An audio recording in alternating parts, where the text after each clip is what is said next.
Hello, welcome to Board Games with Niramas. I'm Joseph, I'm here with Draco, and we're ready to get back into Gloomhaven once again.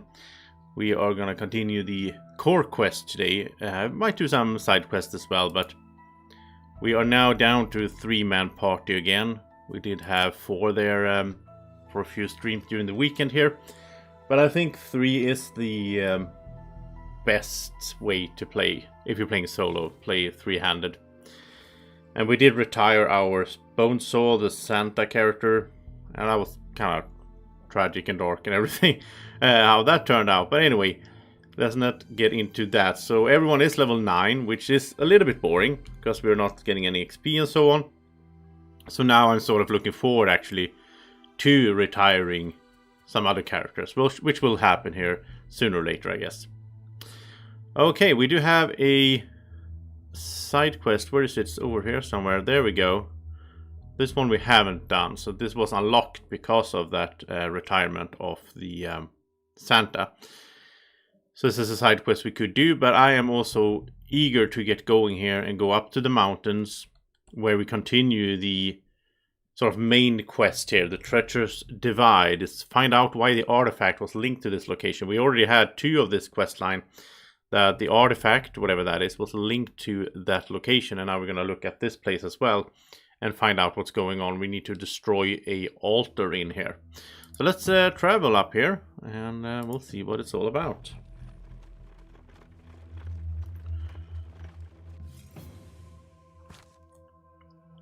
So road encounter here.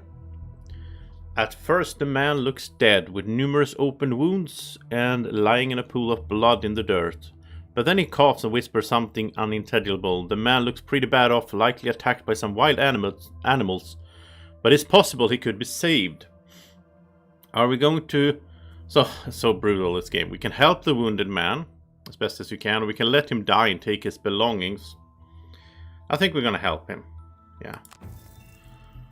The man's wounds actually look worse than they really are. And your time with the sawbones has given you some experience in what to do. You bind the wounds to stop the bleeding and then give him something to eat. He lost a lot of blood, but after some nursing, he's able to stand and make his way back to Gloomhaven, thanking you profusely in the process. Okay, so that's pretty cool. So this showed up because we had, spent time with Sawbones, the character, the Santa. So it's cool how the game sort of adapts to what, he's been retiring, then something comes out of that, so...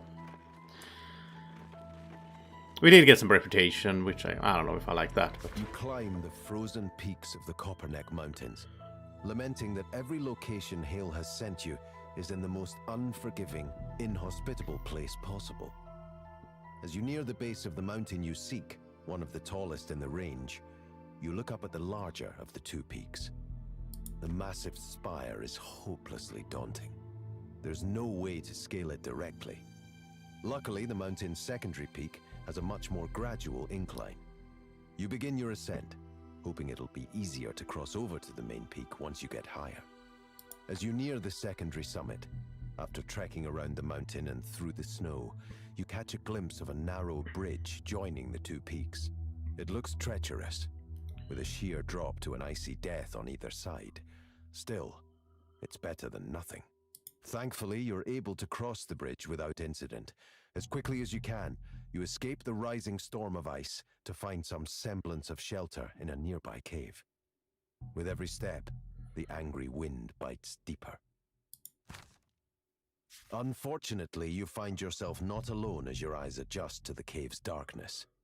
Figures in black cloaks and demons made of ice wait for you deeper in the cave, on the other side of a narrow path also straddled by a sheer drop.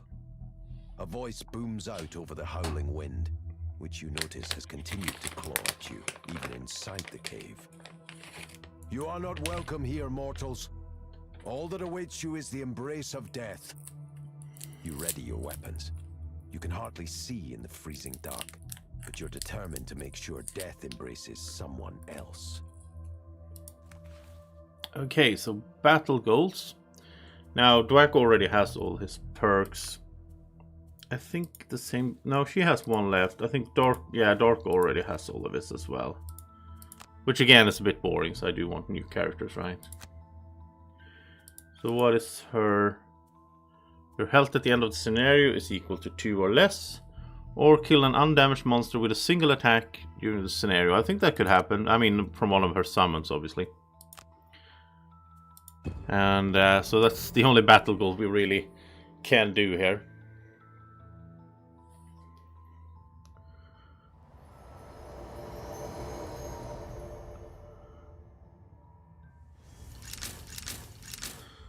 So let's see how this works. We need to destroy the altar.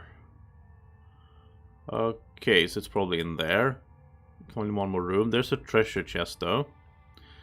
There's cultists and they will summon skeletons, so we need to take them out.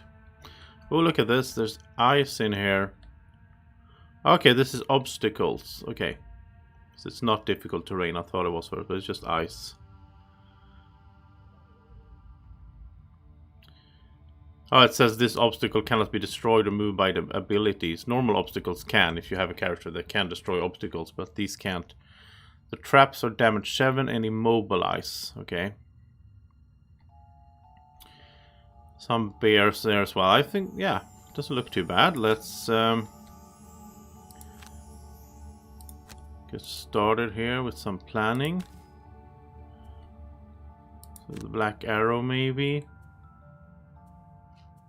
I do like starting with that one.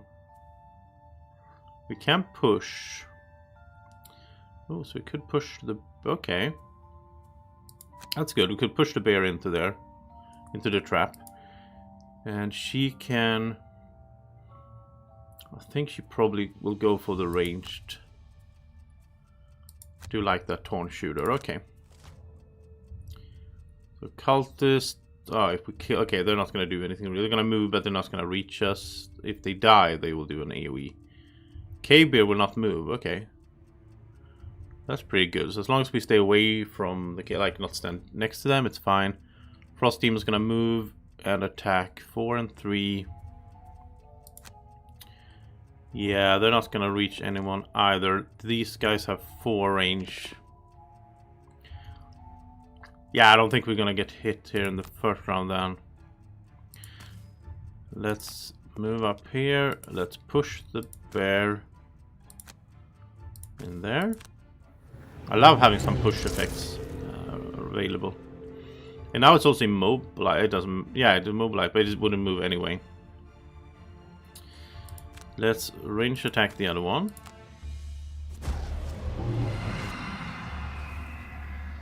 And I think we'll take the cards back right away with the major stamina pot here. They are good cards to have. We can even push... Next round we can even push him into the next trap, I think. Just push him forward.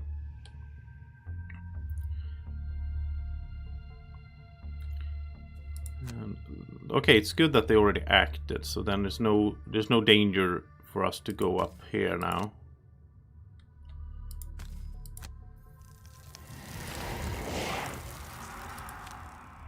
And we're also gonna curse these. They don't have... No, they don't have retaliation, so it's fine. And again, I do want those cards back right away. I think that's a good setup. Let's get the bird out here as well. By the way, I did buy a... the Jade Falcon. I bought it for her as well, so the summoner has a little extra summon here. I think that could be a good idea, right? So let's have her move maybe here. She could get the bird out here, and she could get the taunt shooter there as well. We're building our little army here. I removed her minor stamina pot. I don't think she needed that. She has a major.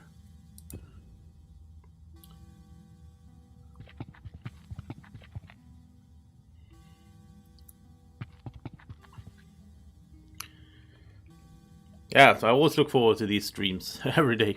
It's going to be nice to just sit here and stream for a while and continue. And later on tonight, I will also do a board game stream on the table. So we have Pandemic Hot Zone Europe on the table. We're going to play that in a stream later tonight at 9.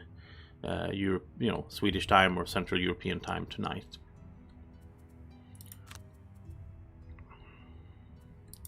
Mix it up a little bit, not just play Gloomhaven all the time, which I don't mind, I guess. Let's push there, basically doing similar things in the second round here.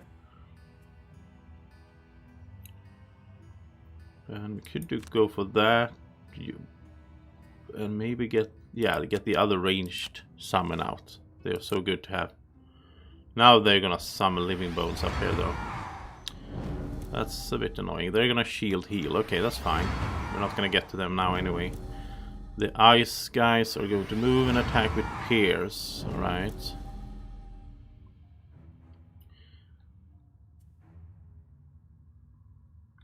He has the he could just kill straight out, I guess. I mean, that's better than pushing it, right? But they will be coming here.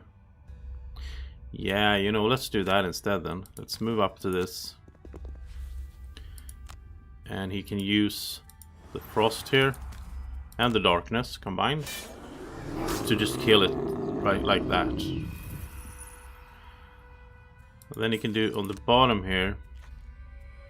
He could go invisible right there. Because then the only way for the frost demons will have to go through the trap.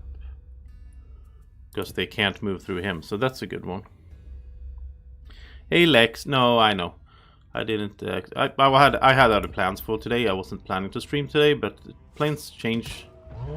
I was looking forward to doing a board game, like playing board games with friends, IRL, but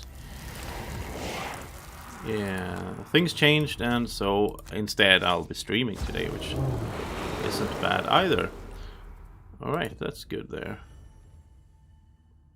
So let's see. Yeah, now they have to go into the trap, and they get immobilized as well, so you get stuck there. That's perfect.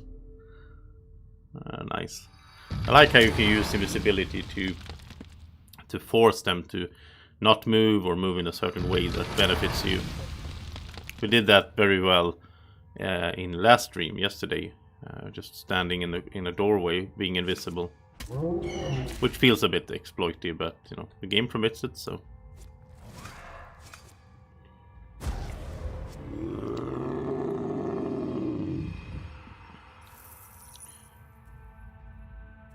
Okay, let's see how we're doing on curses. Yeah, I think we're fine. Let's get the unicorn out then instead. It is very good to have. I mean, these guys also have some armor, and the unicorn has pierce, so it is a good one to have in this room.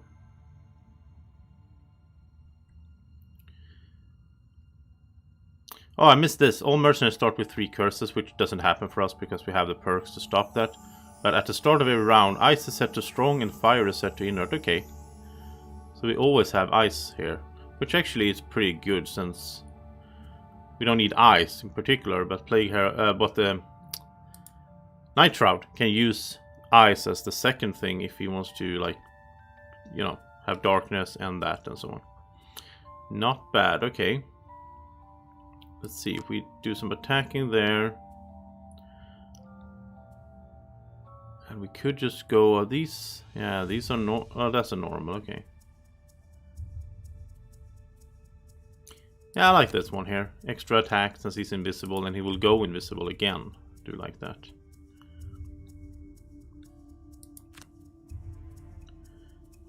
Okay, so Giant Bat will come out as well.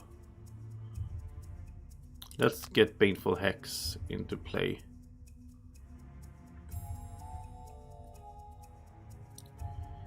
Maybe Poison.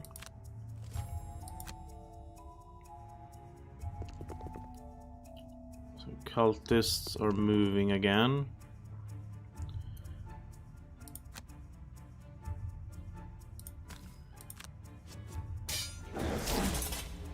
Oh, they retaliate, of course, yeah.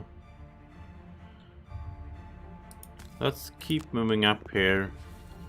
I do want to get close to these cultists and get rid of them. Well, that's a miss though. It's good, so good that he can be up, you know, close to enemies because he can be invisible anyway. Just muddle everyone there as well with that black sensor. Oh, they're gonna move. Okay, so these are gonna attack this turn then. They have a lot of movement. Oh, this is gonna attack the unicorn, I think. They are strengthened as well. I think they strengthened themselves on the last round. So that's bad. Well, he did survive, so maybe we have a chance to heal him. Hopefully.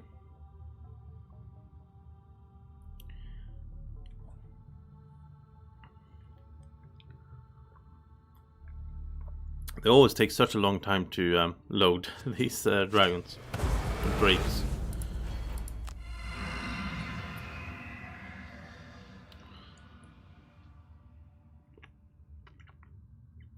It's strange because it's only them really. No other creatures or bosses or whatever. It's just the flying drakes for some reason. I don't think it's like my computer or anything. I think it's just the game. That's a lot of damage. Okay. Well, let's poison these then.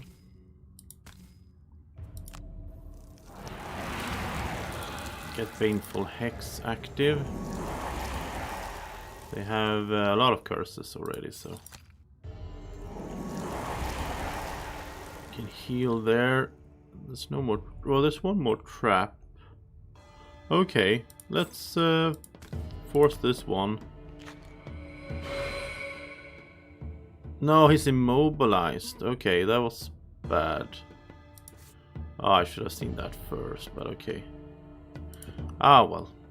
Yeah, should have checked that first. I often miss that immobilization there. Retaliation, sadly. Kill the bird.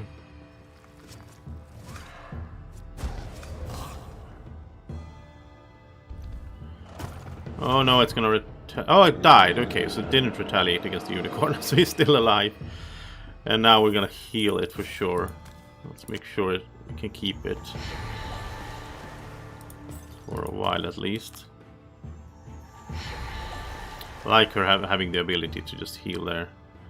Let's also get the darkness in there.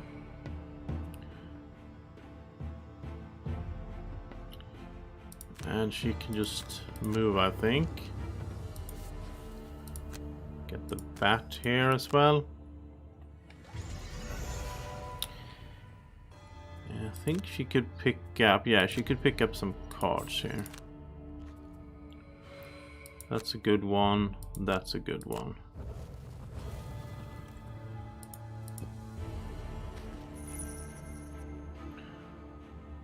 Well, yeah, let's see. Yeah, he was immobilized. Okay.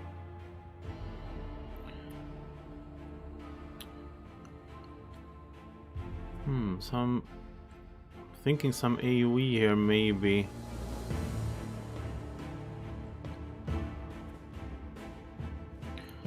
That would be good as well against the poison. So let's do those two. And let's actually go late, so maybe more things will move into range before it's his turn.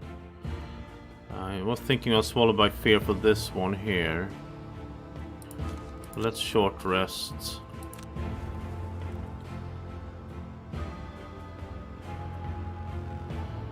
And we can attack. We can do Swallowed by Fear since we have ice all the time and we have darkness there.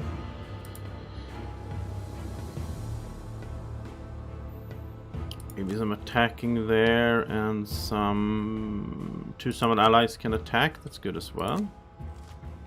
They will move before her, so they will be in range. Getting a 16 elite cultist just insta-killed. I'm not gonna complain about that. Look at that. I really like this assassin we have. We're just sneaking up invisible next to them. Just they have no idea what hit them. Just straight from nowhere, you just get insta kill with 16 life left. That's amazing. Now it's visible, of course, but it's fine. He can take a few hits, so. And here goes Taunt Shooter, +1 and wound. Unicorn is missing though. Ooh, and the bat will get retaliated. Yeah, they're in bad shape. Let's see, let's refresh her robe and heal the bat. This thing has 3 retaliations, so that's a problem. Let's see if she can get rid of it. That would be helpful. The other ones doesn't have retaliation. Ah, there we go. Double with the bless. We went to the temple before here, so that helped a lot. Okay, they can't reach anything here. So let's have her move with that instead then. And still want to pick up some gold. There's good enchantments we could do. It's gonna take a while. We're gonna have to save up some gold, but... So here goes the drakes again, very slowly.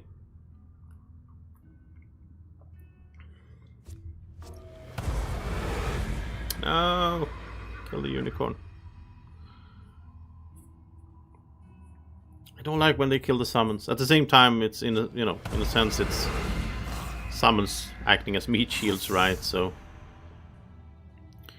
but since we have a lot of health and so on, I'd rather have them attack us. But they go for the lowest initiative, which is always the summons if they're standing next to her, right? There we get another Skelly as well. So let's see, can you reach? No, it can't really reach anything new here. It's still an attack though. Yeah, there you go.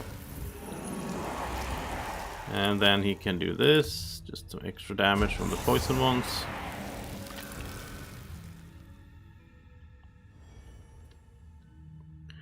I don't know if we need him flying in this scenario. Doesn't really feel like it. Yeah, there's some obstacles, but yeah, there's a lot of room here. Okay, up here, what are you gonna do? Go invisible, maybe.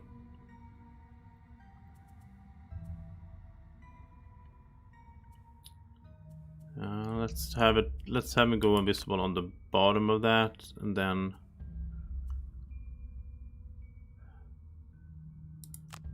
yeah, let's get black knives into play as well. So no, almost no summons here now. She can swap position, that's good. Yeah, okay, that's fine. Summon living bones again. Always these living bones. Let's move closer to the treasure chest.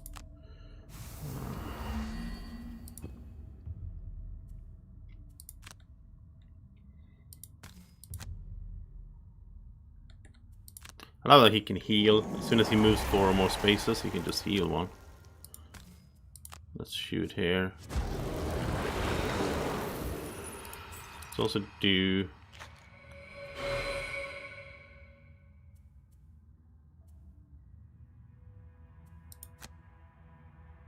No, we don't need to heal. We can do... Can we... There we go. Do this. So you can keep moving.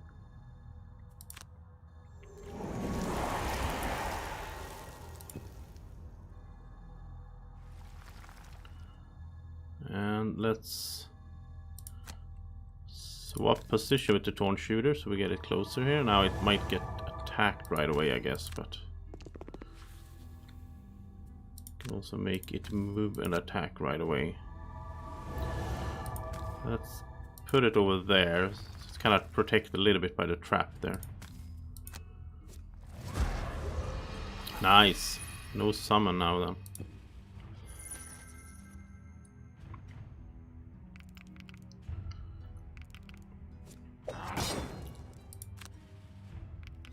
I think I need to do that more, like move the summons in a way so that they don't get attacked. Like when I have the chance to move them, obviously. Most of the time they move by themselves. And She got poisoned, alright.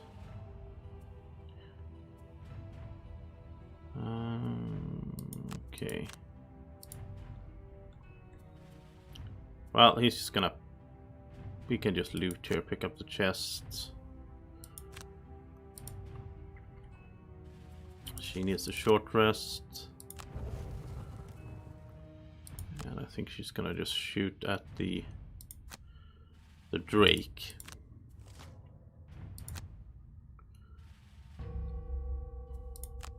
Let's attack these muddle.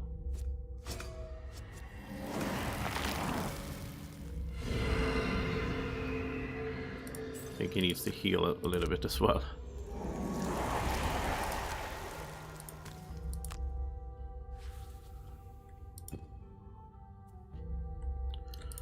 Okay, let's see what this treasure chest is.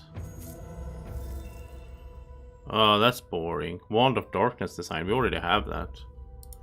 That's just so that, you know, the design is just so that the merchant starts selling it, but we had that for a long time, so that's a bit disappointing that that's in this place.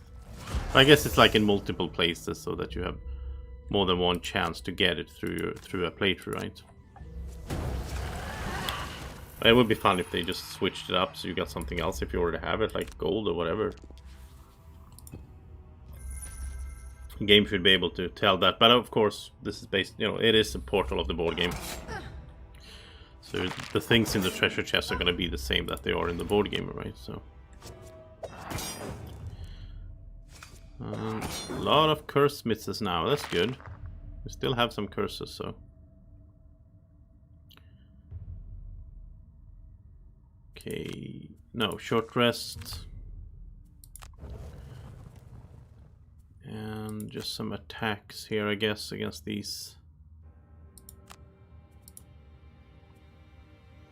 He can move forward. Yeah, he needs to get in here. Oh, he can actually kill one of them. Ah, that's nice.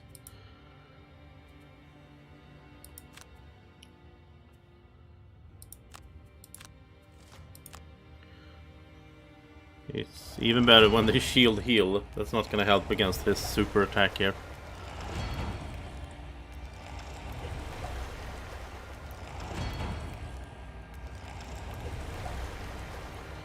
You can just move with jump.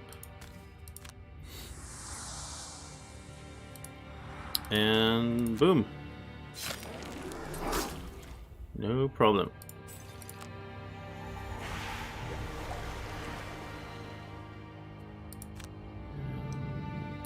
Let's attack this. And he has push 4, which is kind of amazing. So you can push it all the way to the trap. So we enchanted an extra push there on it, so it's push 4 instead of 3. That's OP. Okay, let's poison this. And I don't think this attack will do that much, but no, 2 damage at least. Here comes Torn Shooter, and he got the bless. Okay.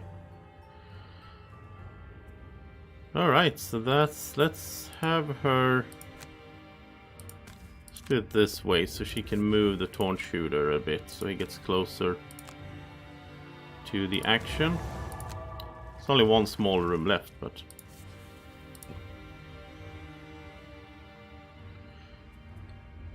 so I guess we'll go in there with some muddle AoE, why not? Short resting here. And yeah, if he goes a little later, he might be able to just run in there and insta-kill something. If she goes before him,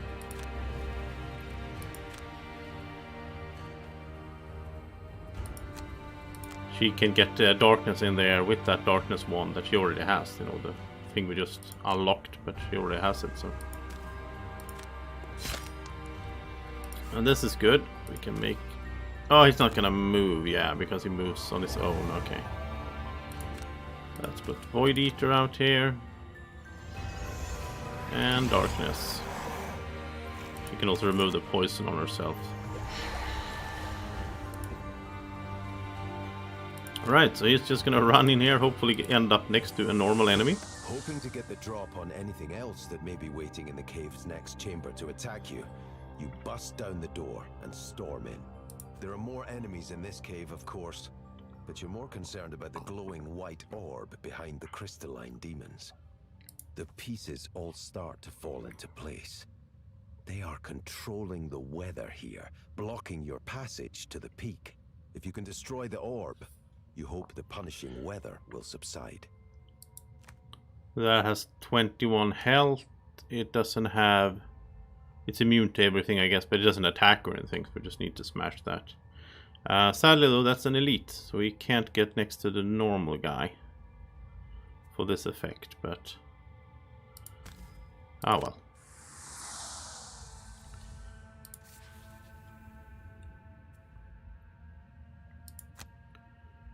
Let's attack here. Some stun and wound and everything, since it's the last room. Do get retaliated, but then he goes invisible.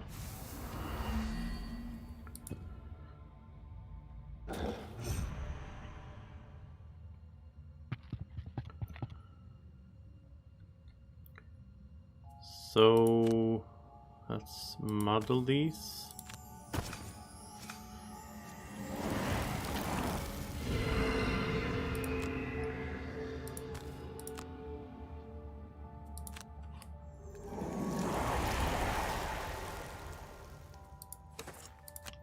What can he get here? Could do the... Just to be safe here, he can heal up to full. Okay. And some kind of attack. We could immobilize them, which is not bad.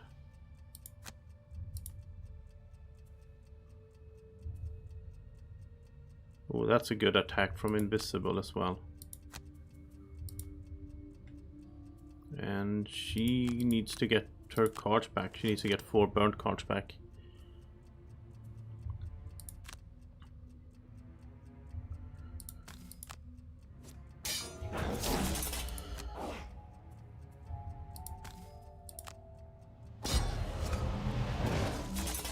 A lot of retaliation damage, but should be fine. Nice.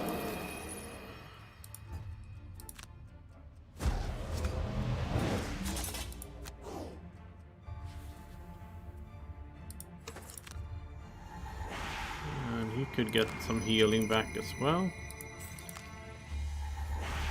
I think it's, you know, I think we just need to kill the altar and then it's done. But you never know, maybe some big guy shows up or whatever. So I'd rather be prepared. This game can surprise you sometimes.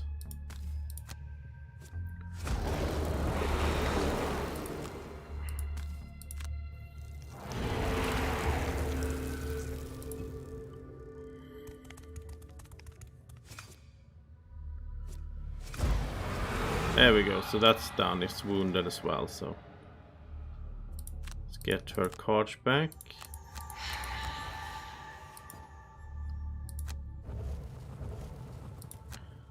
Then, oh, she can even make this guy attack, right? So why not? Just because it's fun.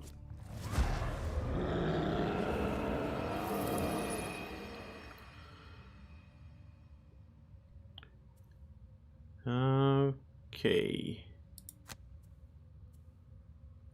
Yeah, no strong attacks there, but attack of 3.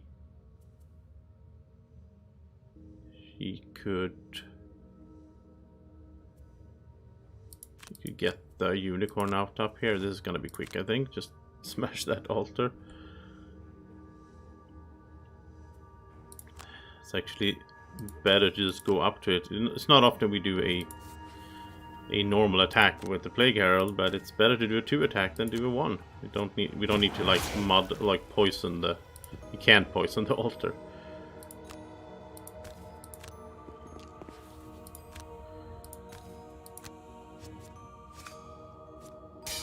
Oh, double.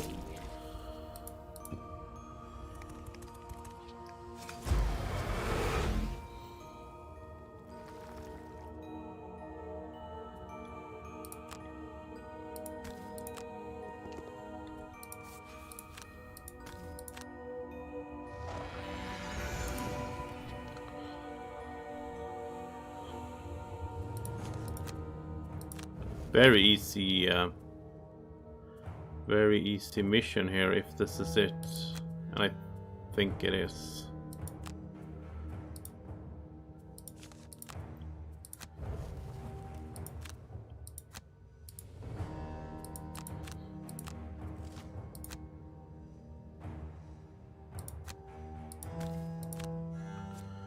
So you can do double attacks here, which is always good. -2, skip movement, and attack it again.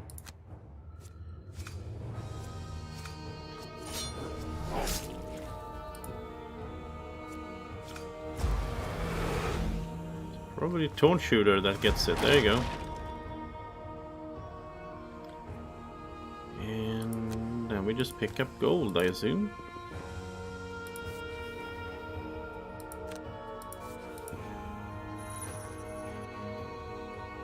Oh, Void Eater, you're in the way. You're on the gold. There's no other gold to pick up here, so let's see if this was the easiest mission in a long time. Yeah. Pieces of the shattered orb fall to the snowy floor, along with the corpses of the enemies who stood in your way. The screeching of the wind outside the cave lessens to a faint murmur. You exit to see the clear skies above you and a path to the peak. At this altitude, without a cloud in sight, you find yourself looking out over the horizon, marveling at the wondrous expanse of mountains and the forests and plains beyond them. You can even see the faint outline of Gloomhaven in the distance. Looking to the west, your curiosity is piqued by a lake high in the mountains and a small stone structure resting at its edge. You make a note of the building. It might be worth investigating in the future. Okay, is that a side quest or is it just the continuation of the core quest? I don't know.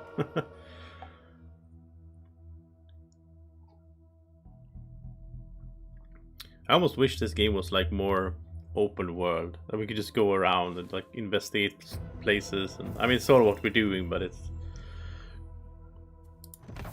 boring when we get XP. Yeah, this is Shrine of Strength. Okay, so that's okay. Nightmare Peak.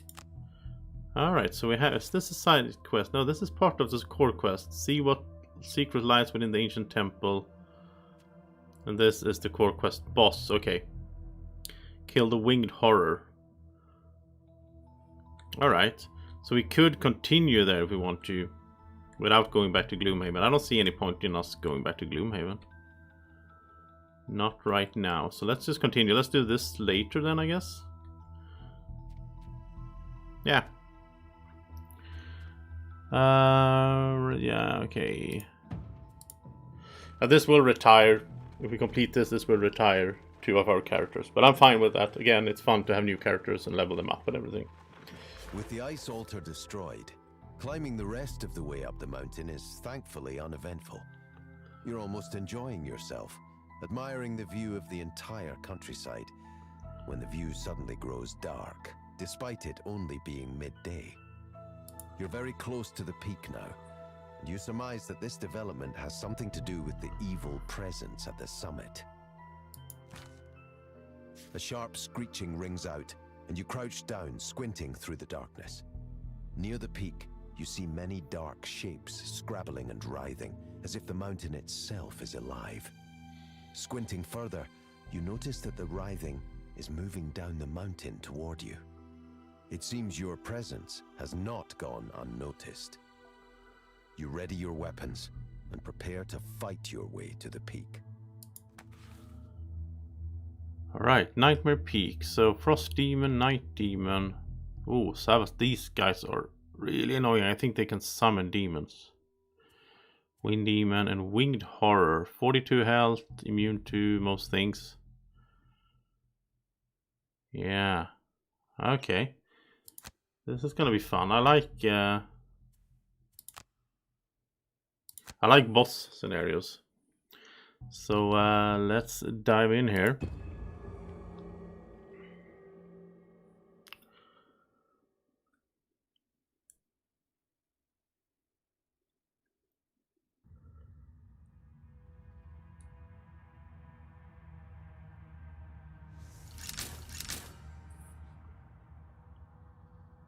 Okay, so yeah, just kill the winged horror.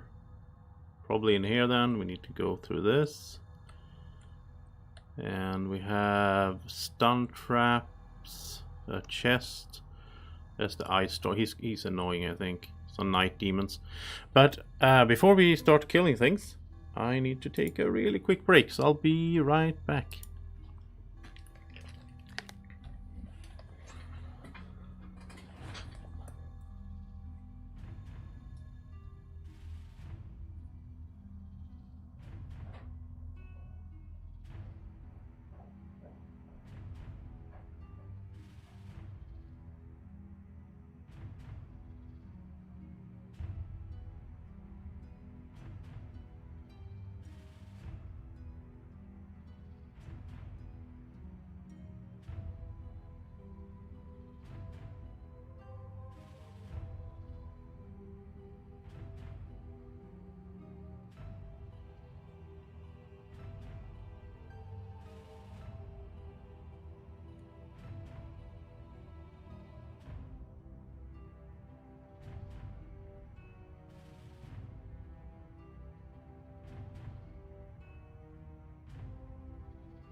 So we're back and ready for the Nightmare Peak. Interesting to see how hard this boss is. But let's first get through these guys to see if maybe we can push them. I think, let's see, 1, 2.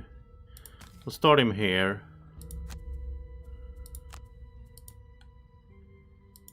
And if you go later, he could push them in there, stun one of them. He has to go after him, of course.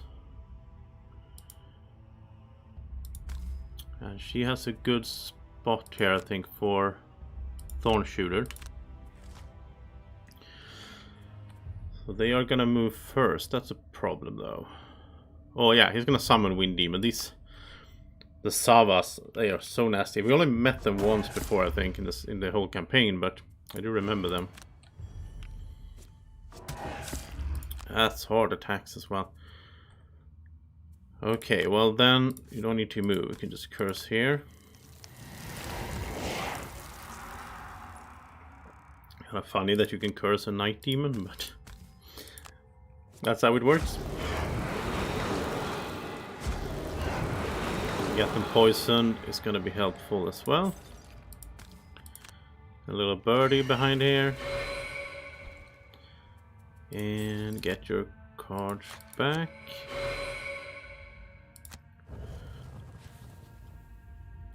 That should be fine. So, Torn Shooter. And that bird. And then they can both attack. It's actually good that they moved here then.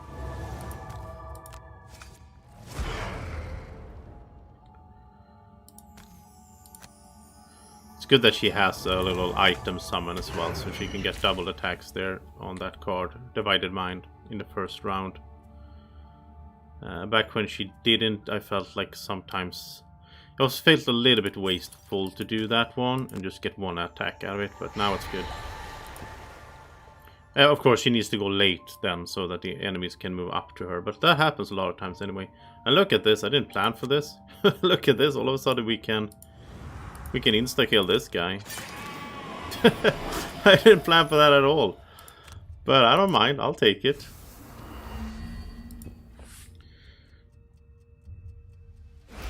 There goes the summon though, that's annoying. See, 1, 2, 3, 4, 5. Yeah, he could he could get up there. As long as he has something else as well. He needs darkness first, but she can go before him. That's fine. Since we don't have Santa, we don't have that potion anymore. That was kind of helpful, I guess, with the potion for creating darkness, but... Oh, Wind Demon goes first. Oh, it's gonna go invisible.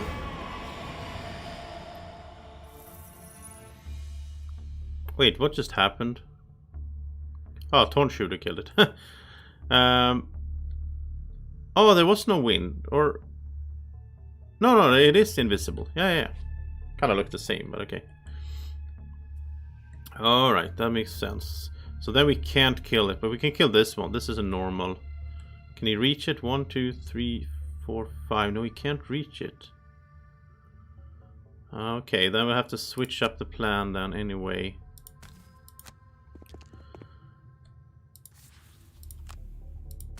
Oh, that's difficult terrain. Oh, it is. Okay.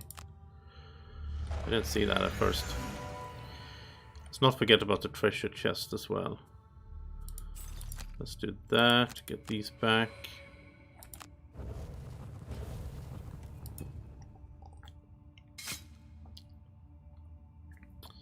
And... okay, Baneful Hex. Nothing to curse though, so let's pick up gold.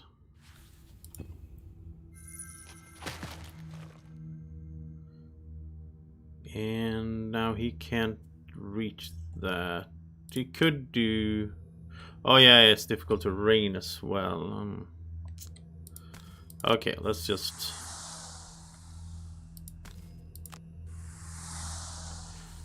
get over there. Well, he was jumping, so it didn't matter with the difficult terrain. It's just bleeding, stun, everything on this guy.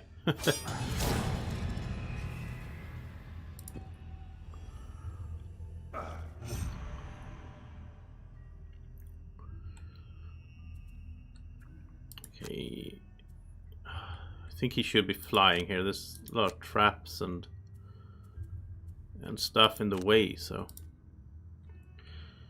And could we can't push him in there really because it's in the wrong orientation.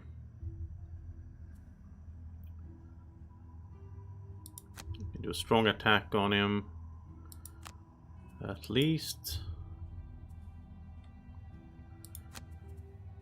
And that is probably good in here again, since there's a lot of obstacles and difficult terrain and all that. And flying.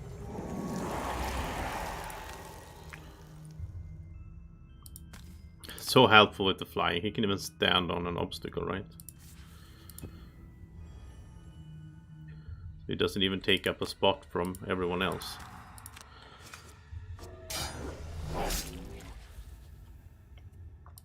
And we need some jumping boots to get in there.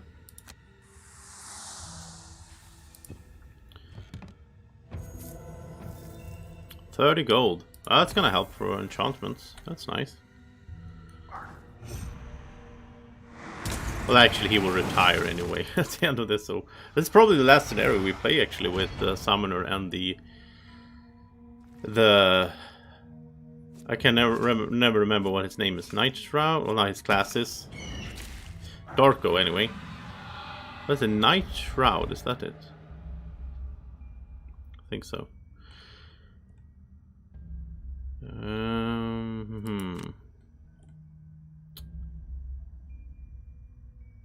Yeah, she can't really...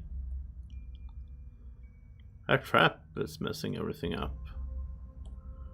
She'll have to put the bat here then.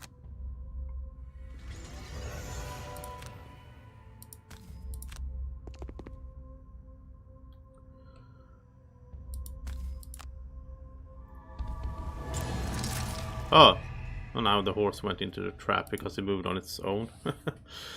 Okay. Stun isn't that bad, I guess. It's just gonna be stunned for a round.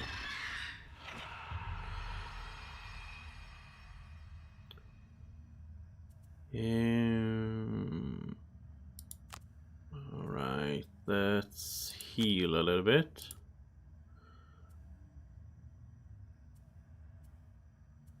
And double attack there.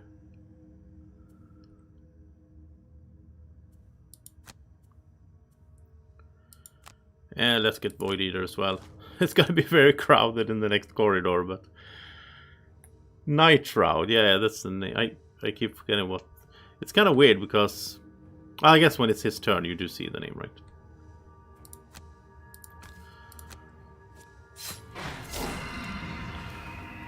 I think I go back and forth by calling them names or classes, which sometimes gets confusing. I think so. I should probably just stick to their names, right?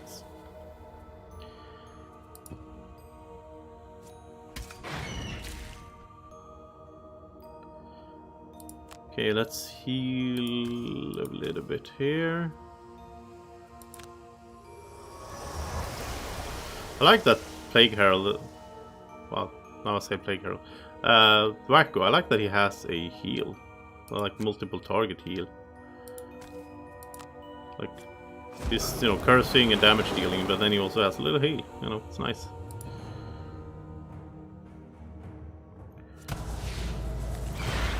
Oh, it missed. Nice. Not really sure why it took damage. Well, maybe it was part of his action. I don't know why the Wind Demon took damage. It didn't get a curse. Huh.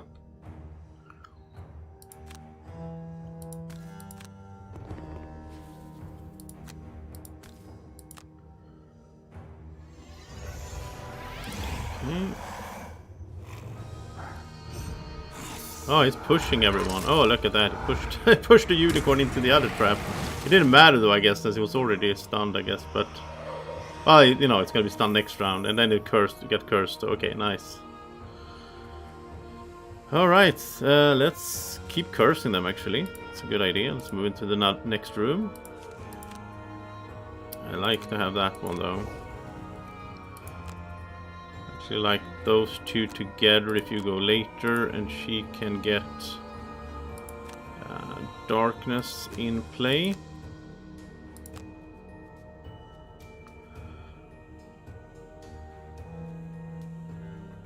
I'll do that right away so we don't forget it. She can swap positions, so let's swap with this plant guy so that he gets closer. He would have got stuck here otherwise with all the difficult terrain, and he can only move one, so I guess he can never go onto it. I like that one, that she can swap places and then move. Okay, so now we have move 5 with the jump and the kill, so let's run in here. Hopefully we can end up next to a normal enemy. It's a gamble every time, I guess, but well, that's Frost Demon. That works. It also sends, in a sense, his card got a little bit better than it was, because we're playing with 3 characters. We get fewer elites. We get more normal enemies, which means this is more active. So I think actually that, you know, it's better to play on 3 if you have that card. More stun traps and more wind demons. All right. Let's range attack this one. Oh, and he went invisible as well. Nice. Saved him an attack from this.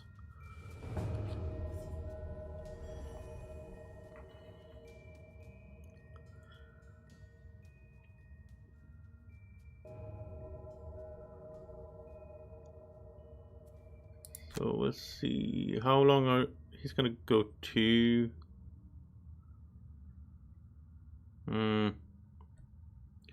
Yeah, it's fine. It's an attack of 4.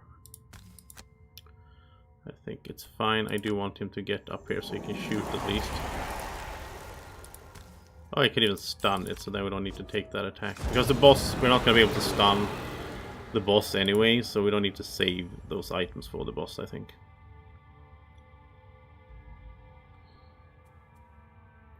Pierce is good against those wind demons. It's only range 3 though. So let's go as late as we can, so they might move closer. Here we can do strong attacks since he is invisible. And she can't burn that. Let's see.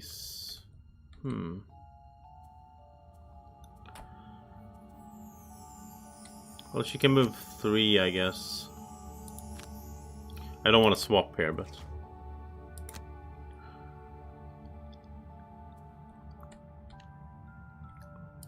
Okay, so let's go here, pick up some gold. And let's see if this is enough. Oh, it goes invisible again. Nice. I love that he's just like constant invisible. What are they gonna do? Oh, they're gonna do like a wheeze. That's nasty. Don't swap, just run up there. Don't go through the trap. No one is adjacent.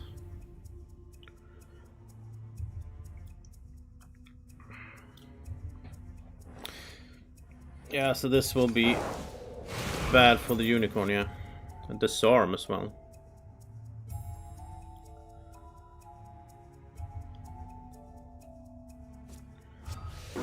There's some curse though, at least. Okay. I guess that's the only thing I miss with Santa, with our sawbones or bone saw, whatever it's called, sawbones, I think. The only thing I really miss there is the we're disarmed. The ability to remove negative conditions on the other ones. That was really helpful. Other than that, he was like supporting, I guess, but it wasn't that impactful in a sense. That's double curse, curse. So helpful. And let's attack, a strong attack there, and a loot maybe, why not?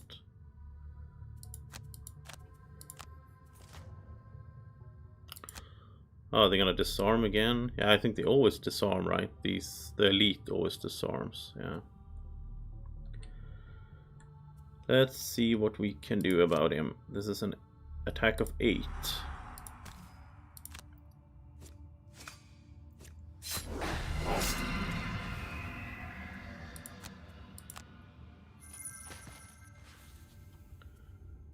Can you attack again? You can, okay. Yeah, it would be great if we can get rid of that one before he disarms someone.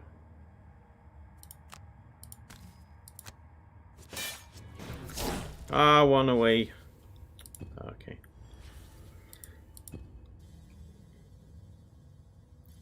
I guess disarm doesn't matter that much now because we just kill these and then we have to move for a little bit, so.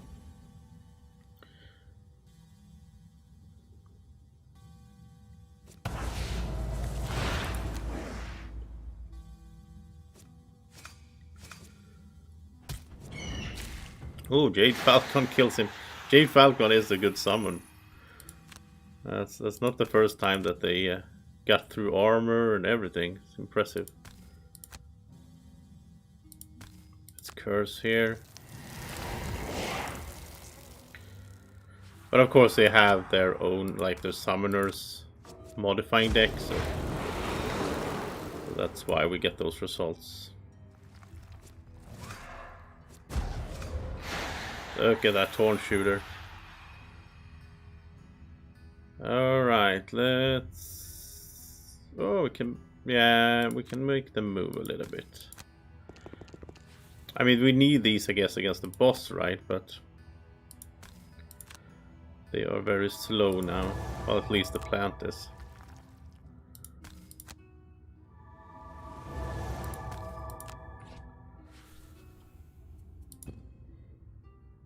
She's gonna have to help them to move. And I assume the boss is in the next room, so I assume we shouldn't just bust in there. We should take it a little bit slower, get everyone ready and so on. I have no idea how hard it's gonna be, but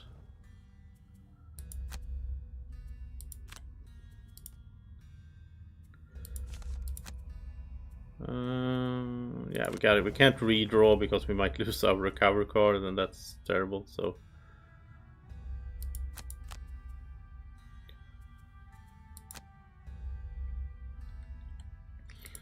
move high with jump, and I guess he could almost take a long rest over here then.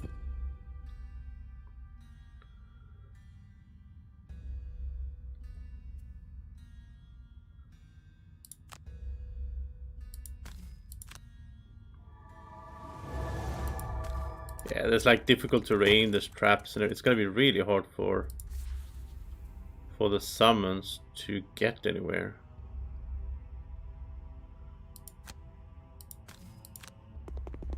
We might need to go in there, and then they will have to catch up, sort of.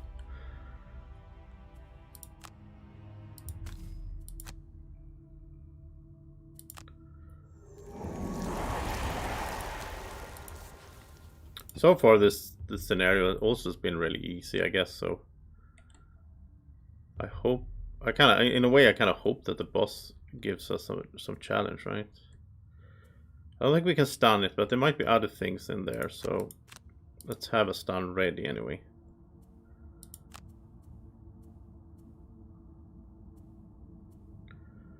Oh, he doesn't have the movement card. Okay, we will go in next turn then.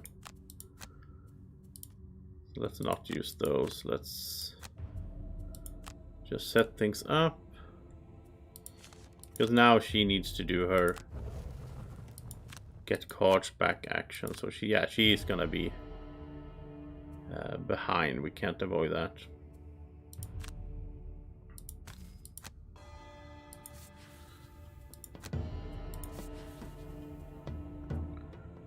We have all the good items left as well, so.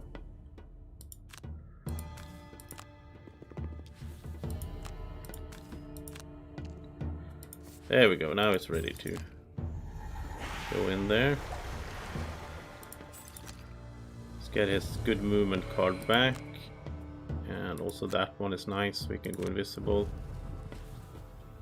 I think that will be handy. And boots as well, maybe. Get everything back here. Let's actually heal him up fully before the boss. It's a small room for a boss, so it's kind of weird. Oh, I wish these guys were moving.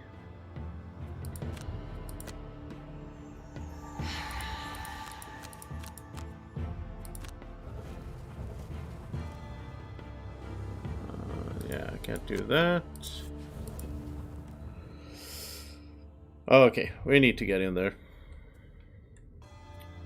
But he should short rest before that, so if he needs to burn cards, you don't want to go in with.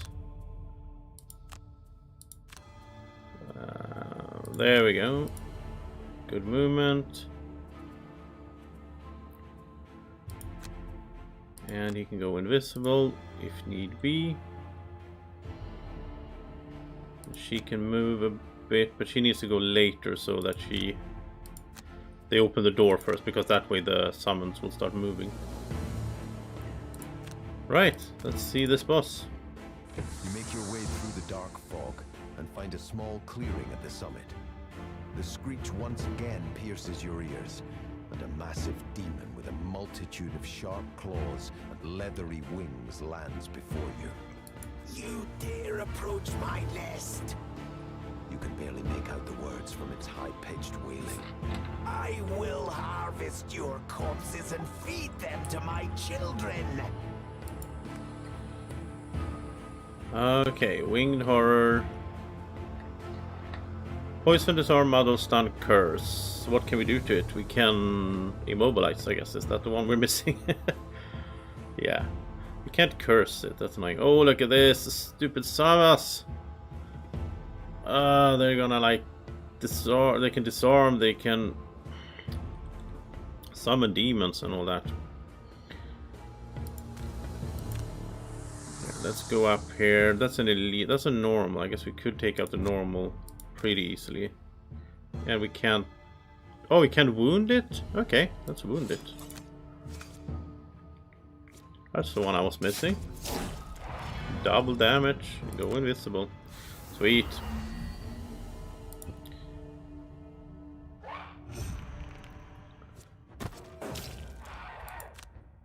Yeah, I guess this guy will move a lot, which is good. Then maybe, you know, these guys can catch up. They're so slow though. Okay, well, if the traps are gonna be a problem as well.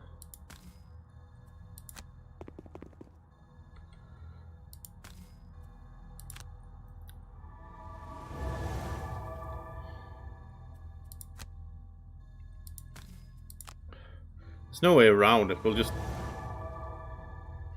Yeah, we'll just make him go into the trap. He's gonna be stunned, but then we get rid of the trap, so...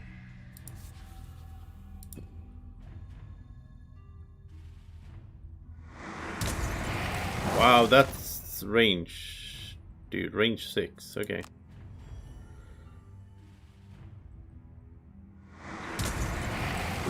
Oh, there's a curse. Take that. Wow, range 6. These are nasty. I almost think they are worse than the boss. I think we're gonna have a more problem with them than the boss. Let's move in here.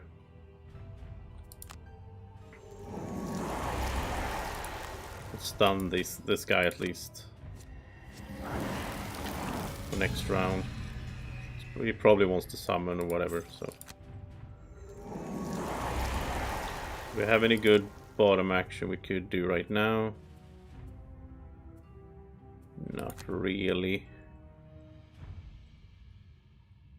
We can make them move. There's no traps. Can we make the boss move? Yeah. Let's go get him out here so he can meet up with the summons. I think you need to just focus on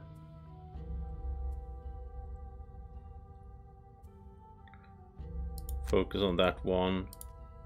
You need to focus on the elite, I think.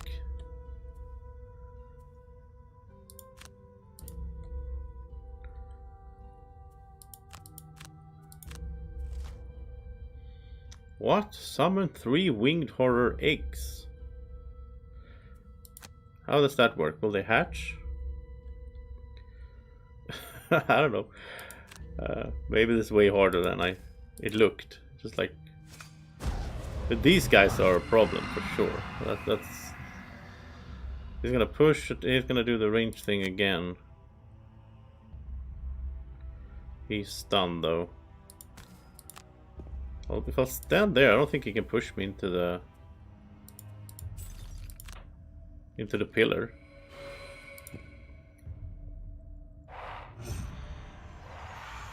Okay. So what is that?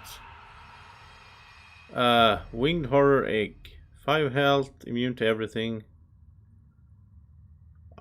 I don't know. I assume it's gonna hatch. And whatever comes out of that. I don't know. So you know what? Let's switch up plan here.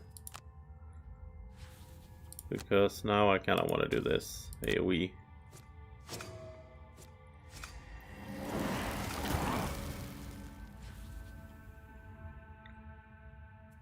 And...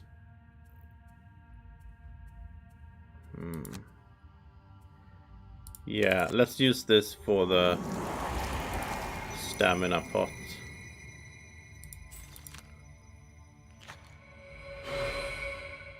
We can... Pierce is good, and heal is good, maybe. Well, I said I wanted a hard boss, so We'll see if that's what we get.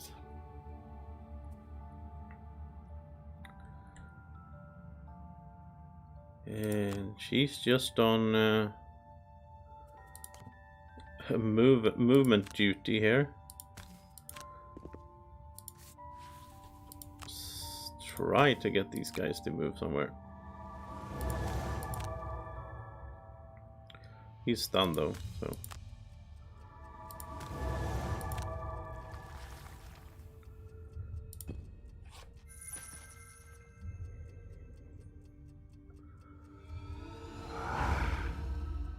Oh, he pushed me over there.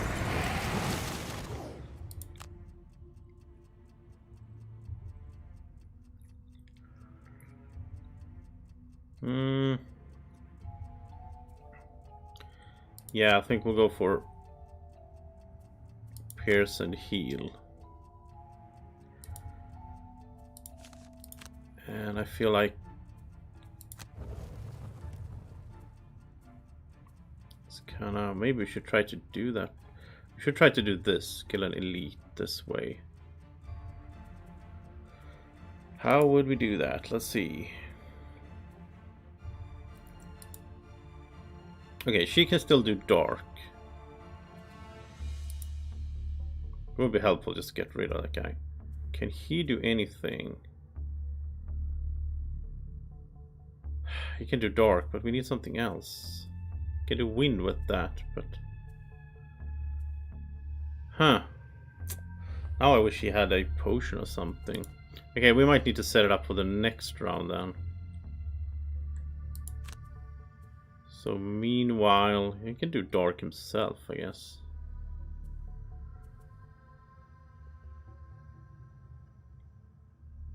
Or just go 1, 2, 3, 4, 5, kill this one. Yeah, I think that's good. Okay, let's go with that plan then. So she needs to go before him with that.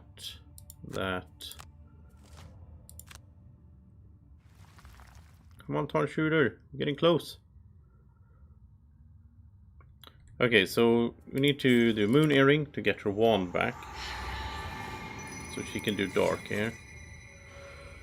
Alright. Then 2 summon allies can move. Let's make that happen.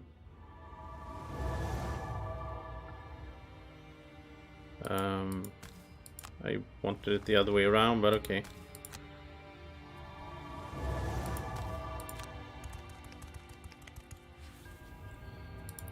Then she can move 3 herself.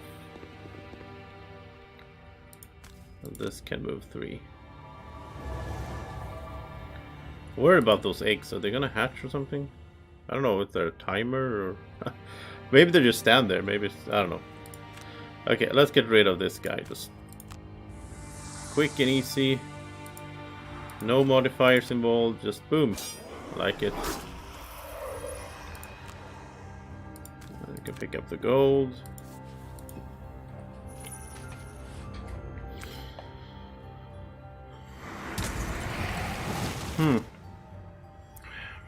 He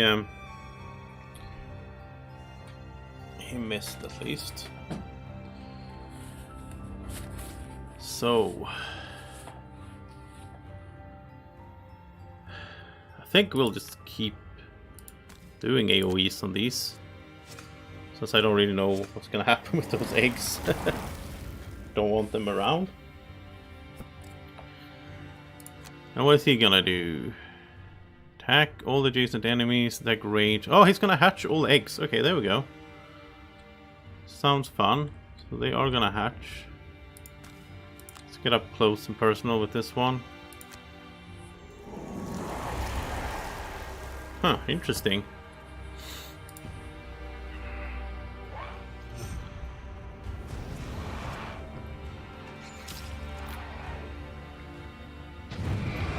So basically we had the chance to kill them before they hatched the night demons. Okay.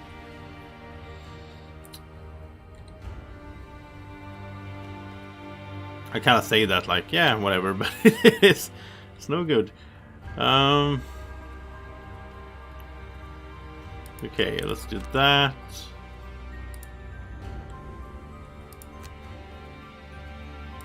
That. I think we need to take out that elite if we can. Feels like that's priority right now. Yeah, because now he's gonna summon wind demons. It's just gonna keep getting worse as long as he's there.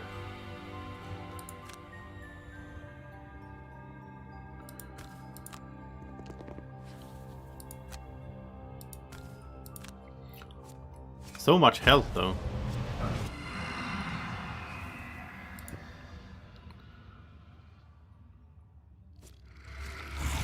Oh, that's a miss.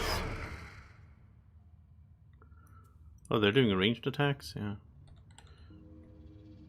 That's poison curse. Lady can take some damage because of poison. I mean, still at 12. So he is going to summon. Come on, turn shooter. +1, yeah. Oh, that's true, Lex. I only need to kill the boss. Yeah, you're right. I was spending so much focus here on the everything else, I guess.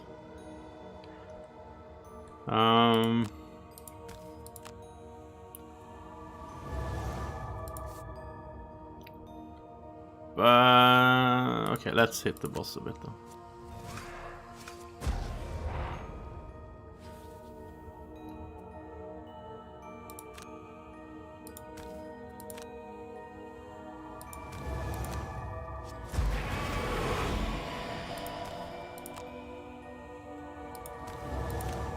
I mean, when they're in good position, she can do some amazing stuff. Like that was 1, 2, 3, 4. That was 5 attacks in one round combined with her summons.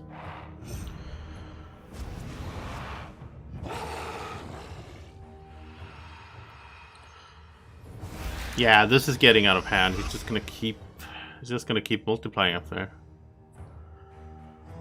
So you know what? Thanks, Lex. You're right. But don't want to fail this because it did take some time to go through this and to get to the boss and everything. So let's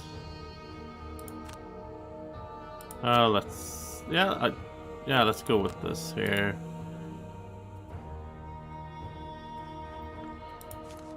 And we're also, you know, slowly running out of cards, so.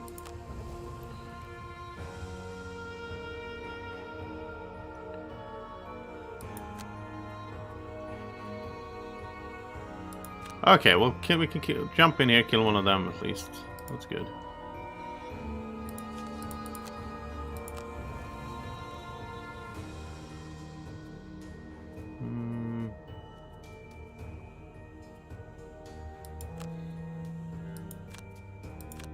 She can just boost the Torn Shooter. It's a miss. Still have curses. Alright, let's go down here.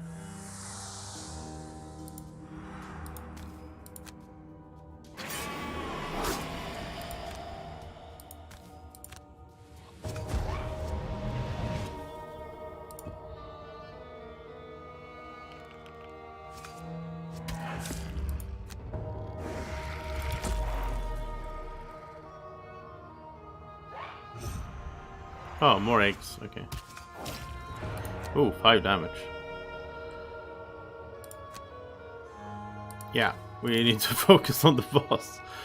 For sure.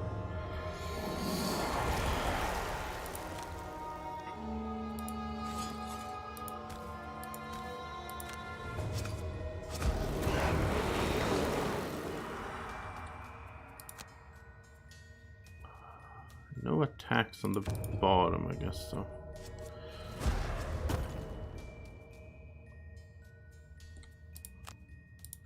Okay, attack +1 here.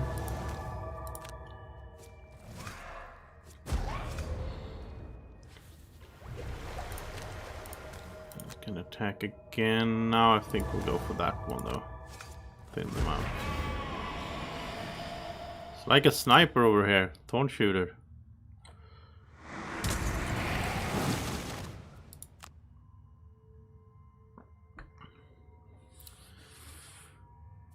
Okay, boss attack, I guess, as early as possible. And that's double attacking. And this is the last round, yeah. We're running out of time. We should be fine though.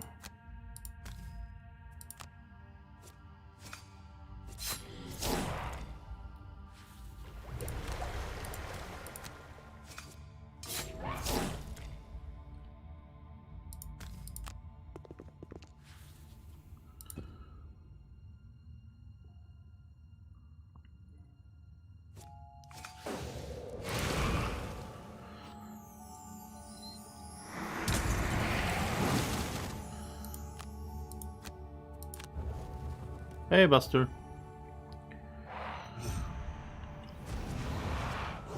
Okay, run that.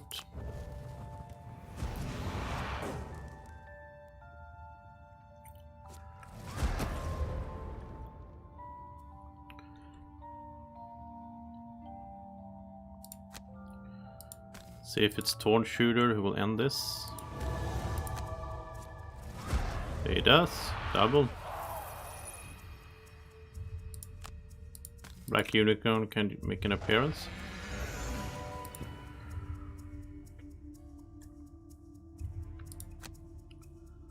Let's just kill the eggs for fun of it.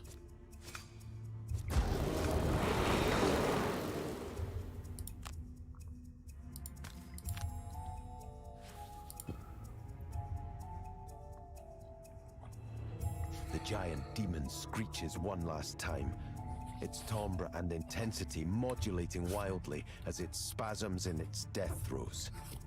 Not wanting to get too close to its flailing claws, you wait for the creature to expire. When it finally does, a stillness washes over the area, and day once again breaks in the sky above. The view is grand, apart from the blood and carnage that litters the peak. You take it all in, and then slowly begin to make your way back down the mountain, satisfied that whatever evil was lurking here will no longer trouble Gloomhaven.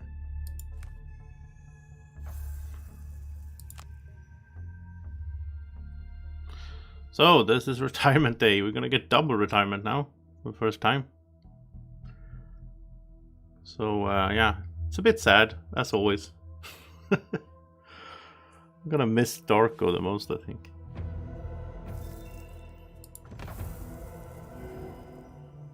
Ah, the Void. Okay, new quest location. There we go. So she did 4 bosses. So announce retirement. Surely no one is more a hero than you. You have scoured Gloomhaven for its rarest and mightiest foes and bested them in glorious combat. Your battles will be spoken of for generations, though you do not plan to rest when you bid farewell to your valiant fellow mercenaries and make for the open road. Perhaps one day you'll return to Gloomhaven and see what other unique creatures have emerged to meet your challenge, but for now more creatures await beyond the reach of the city, and it is your heroic duty to face each and every one in battle. It's also really cool that we're gonna meet both of these characters in, like, encounters, right? So, she was really fun to play, I must say. I really enjoyed her. She brings a new armor design, and prosperity is gonna be fun to see, and a quest there as well. Sulfur Mine, okay. It's a side quest, I assume. And then Darko has seen 2 other characters retire, so no other feeling compares to this warmth that spreads throughout your entire body when you see someone reach their goal they have been striving for and finally relax. Watching that change in people never gets old, but the world is big, with Gloomhaven being just a small part of it. There are plenty more people that need help to reach their dreams, and you're the one to do it. You say your goodbyes, and as you head back onto the road in search of struggling souls, you can't help hoping that someone else will continue giving people here a reason to sing, dance, and celebrate. Darko's a really friendly guy. Like, He's like, all he cares about is seeing others succeed in their dreams.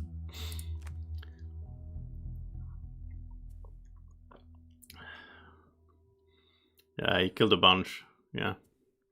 And now we get the new class here and some prosperity.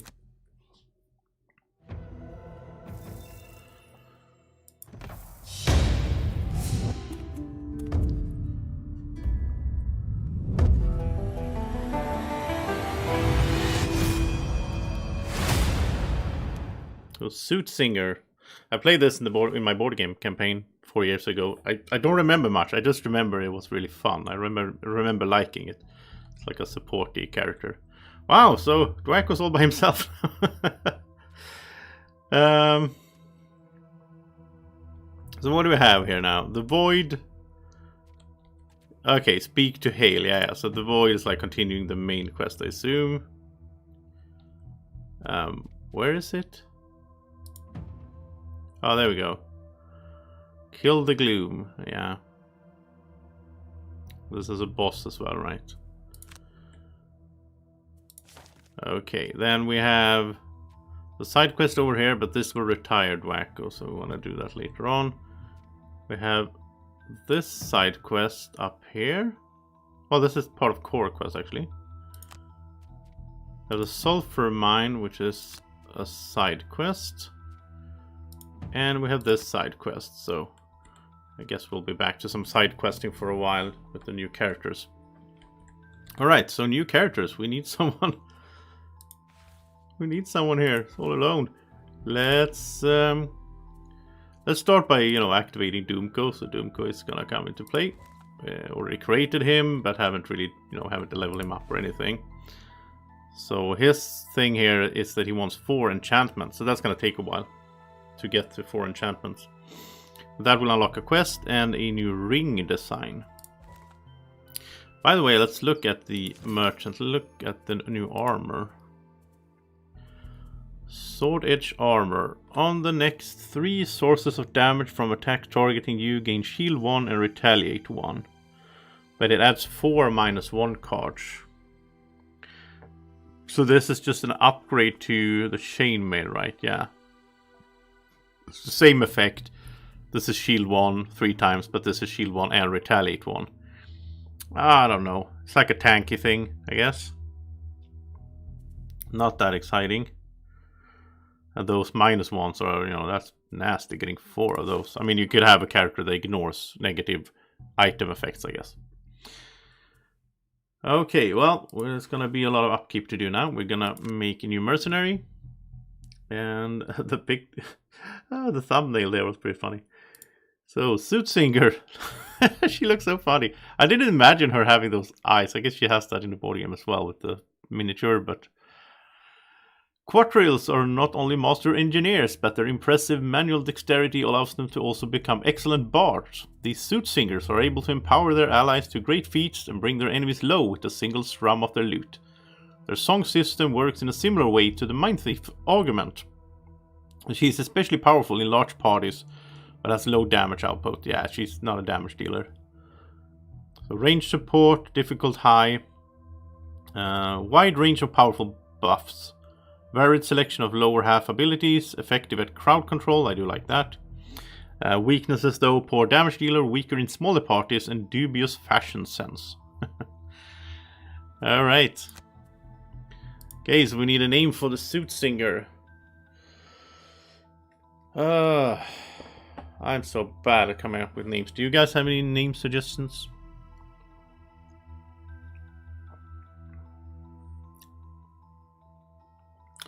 Could go with some real life singer, I guess. Singer-songwriter.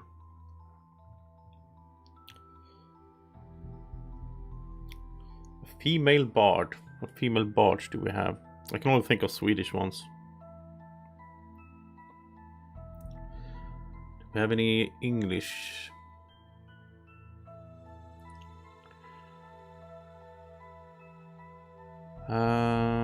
Okay, let's go with a Swedish one, which works in... We'll call her Melissa. Okay, so life goals. Take back the trees.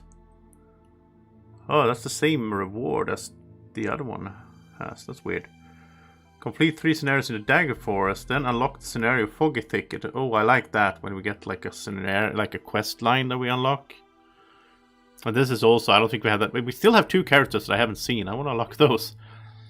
And this has become exhausted 12 times. That's easy to do. I will unlock a quest. And Tremor Blade, I think we already have. I think it's the one with Earth. So that's boring. I think, even though yeah, let's do this. 3 scenarios in Dagger Forest.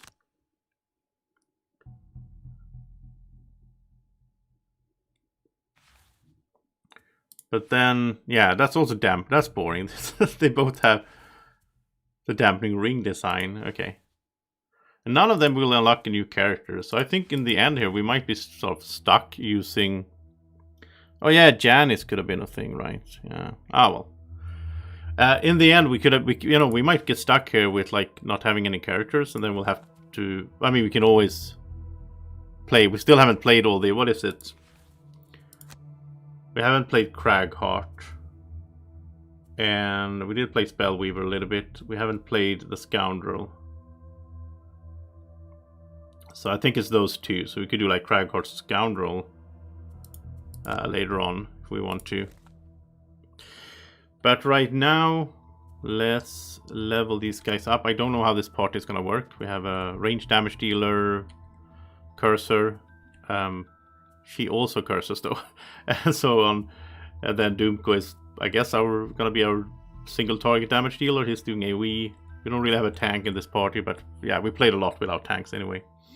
Let's start over here. So Doomko, let's look at his card. So he has like all these bottom things. Well, not all of them. A lot of them are dooms. So like this is a doom. You mark one enemy, but you can only have one doom active at a time. So like this one, you mark an enemy and then it adds +2 attack to all your attacks targeting this enemy. This is good against like big enemies, I guess. This one here is this enemy's attack, move, and range are all reduced by 1. I think that's good. When this enemy dies, move to the hex which it died. This is when this enemy dies, perform a heal 4 on yourself. This enemy suffers 2 damage start of each turn. Oh, that's good. That's like a good dot there. It's like a double wound on the enemy. I like that one. All allies add +1 attack to their attacks targeting this enemy. Remember, we don't have the summoner anymore, so that's gonna be... We don't have that many allies, I guess. And when this enemy dies, all enemies adjacent to the hex in which it died suffer 3 damage. That's good against groups in a way. And when this enemy dies, force all enemies adjacent to it to perform a move, 1 action with you controlling the actions. That's good if there's traps and so on. But I mean, you first have to put on the doom thing. Then you need to kill the enemy, get the effect. Alright, let's level up. Let's see what he can have other than this. We're almost... Oh, look at that. We just need 1... We're really close to getting to Wealth 6. Because we got a bunch of prosperity from all the retirements. Okay, so this is going to be a bit... this is going to take a while to go through, so bear with me, but... Expose. For this is, you gain advantage on 1 attack each turn targeting a doomed enemy. All enemies lose invisibility and may no longer go invisible. That's very situational. The doom is mark... yeah, you always mark them. You and all allies gain Pierce 2 on all your attacks targeting this enemy. That's good against those demons that have armor, I guess. There's an attack 2, range 5, target 2. And add +2 attack to all your attacks targeting doomed enemies this round. I don't like the top. I mean, attack 2 is kind of weak. It is target 2 though. I don't know how many of these dooms we can like run around with, because we also need him to have like movement and stuff on the bottom, right? So, oh, he has some summons as well. Vicious Jackal here. 5 health, 2 movement, 1, just 1 attack, but it retaliates and it adds a wound.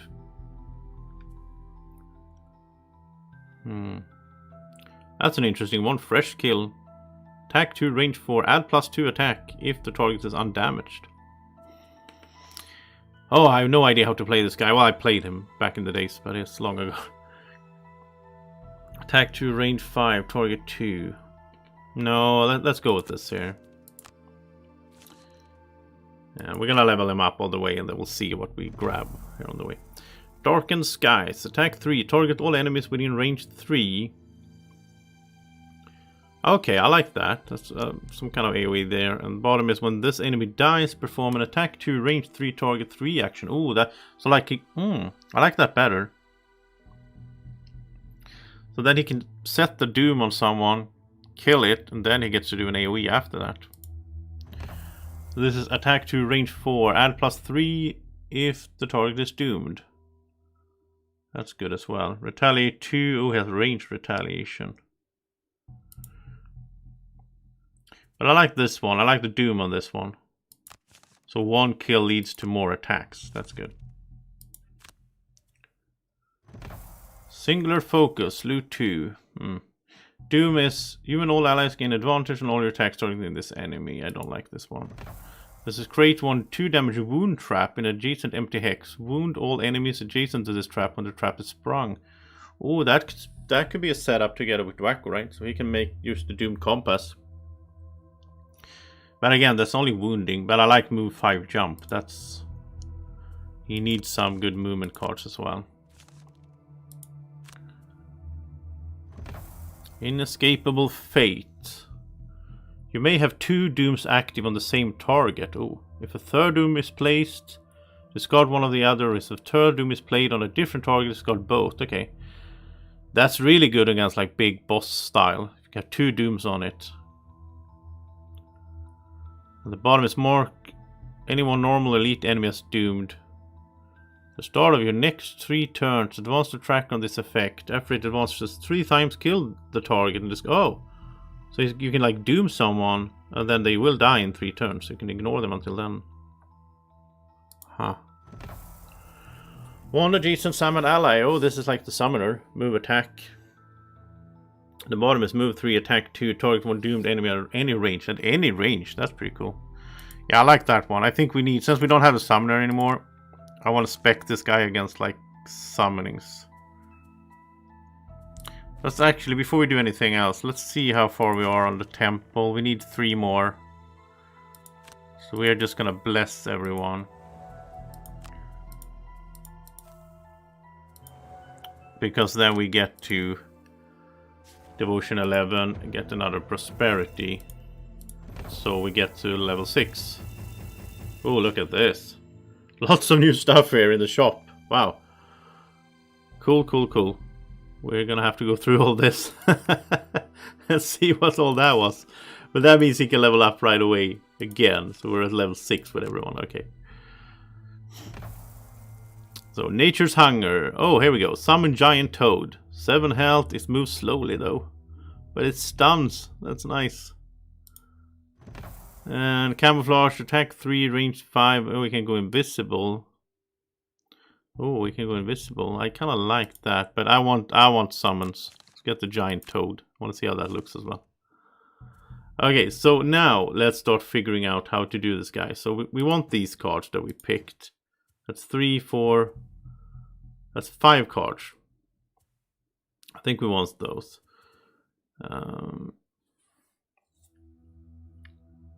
Yeah, this is just add +2 to all your attacks targeting this enemy. I don't think that's too good. I'd rather have things that like the allies also get benefits from the doomed guy. This is good though, that the enemy. This is good that the enemy get weaker. That helps everyone. You can also create the 4 damage stun trap. And again, we can use Dwacko to help get them in there. The Warhawk, that's flying, that's good. Battle Boar. Oh, we're gonna make him a summoner, basically. But I guess he's, it's a weaker summoner than attack 5, range 2. I don't like that it burns the card though. But I like the bottom. Suffer 2 damage at the start of each of its turn. That is very good against again, those I always talk about them, like the demons that have like 4 shields or whatever, because they are the most annoying things to kill. But this will just have them take 2 damage at the start of each of its turn. We can also make them wound in some way. That's 3 damage each turn. This is attack 4, but again it burns the card. So we get rid of that.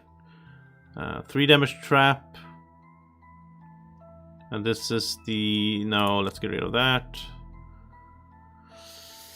That's pretty cool though. The next 3 times a doomed enemy dies within range 2 of another enemy, transfer 1 doom to that enemy. That could be helpful. He can do a lot of traps. This is an immobilization trap. Attack 3, range 5 move. I like him having some basic, like just attack move cards. And I don't care much about loot. So how would this look if we go with this?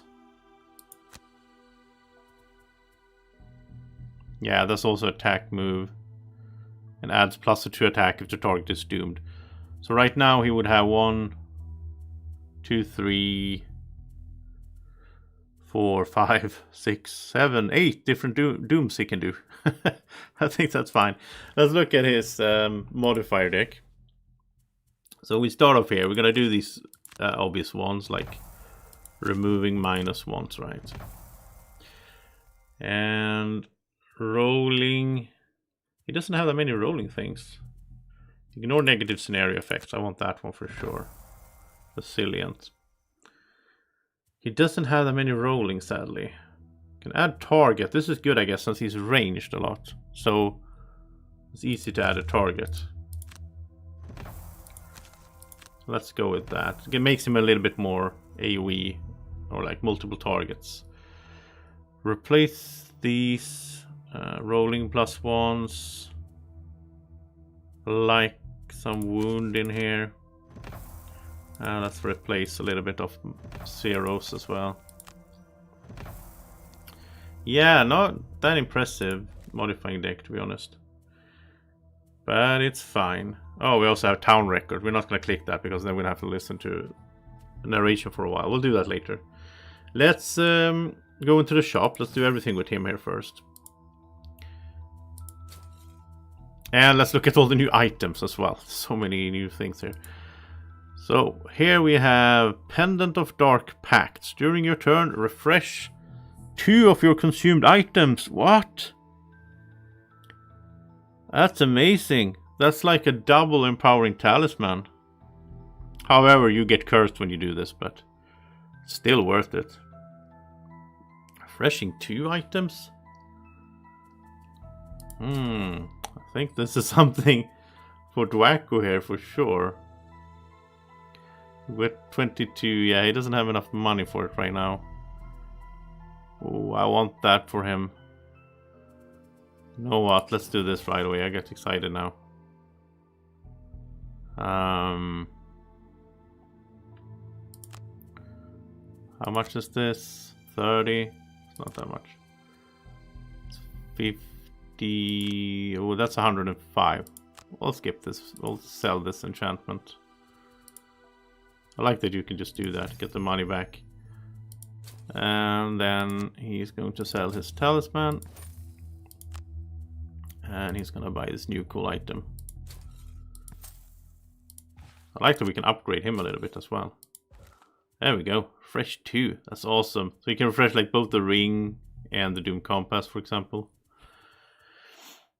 Alright, let's keep looking at stuff here. We have the armor, so Flea Bitten Shawl. You're considered to have an initiative on 99 for the purpose of enemy focusing. Oh, that's a cool item. I've never seen that before. So that's a very good protection item. Because they will never hit you first if there's a tie, obviously. If you're closest, they still hit you. I'm not sure if it's better than other things that we can have, though. I don't know. It's a cool item, though. The Flea Bitten Shawl. Splint Mail is new. On the next 4 sources of damage from attack target, you gain shield 1. Okay, so this is a straight up upgrade to Chain Mail, Splint Mail, but it does add 1 more -1. I don't like those that add. I guess it's for a pure tank. I guess it's fine. Then we have the Reaping Sight. So during your single target melee attack, turn the attack into the following. Oh, that's nice. 3 targets. That's an upgrade to the battle axe. Yeah. I'm confused. Where was it? There, Reaping Sight, 41. Yeah, it's good for some characters, I guess. Not for any of these, though. And we have some wands. And was there anything else that was new here? I don't think so. Now that we have some ranged characters, we might use some things there that we usually don't use.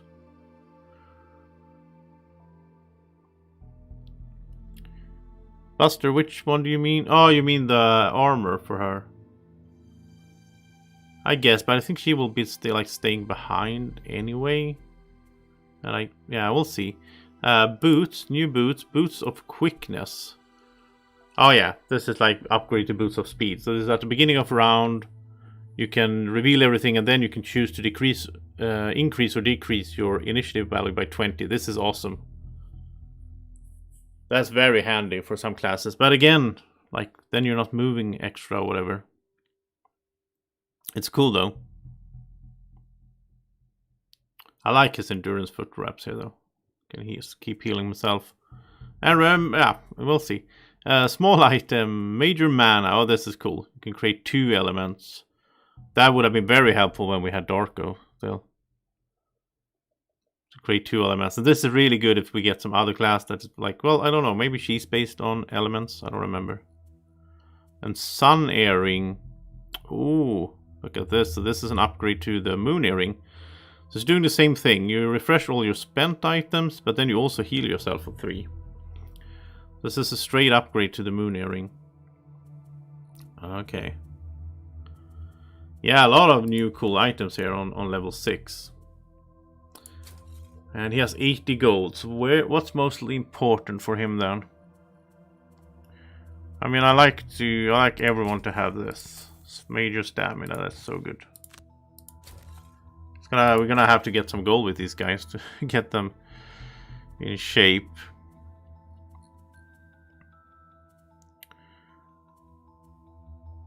I mean, I might do a Sun Earring on him later and so on. Right now, though, boots-wise,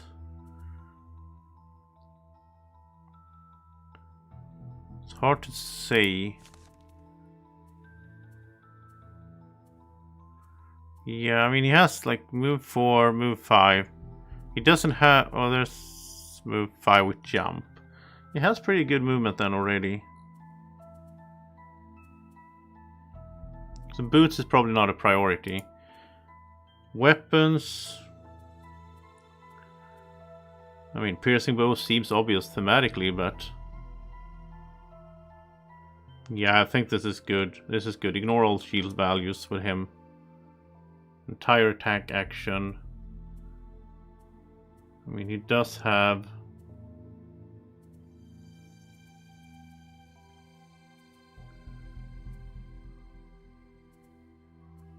It's almost better for a AoE guy, though.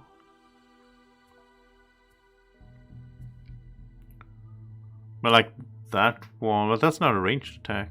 Yeah, it is.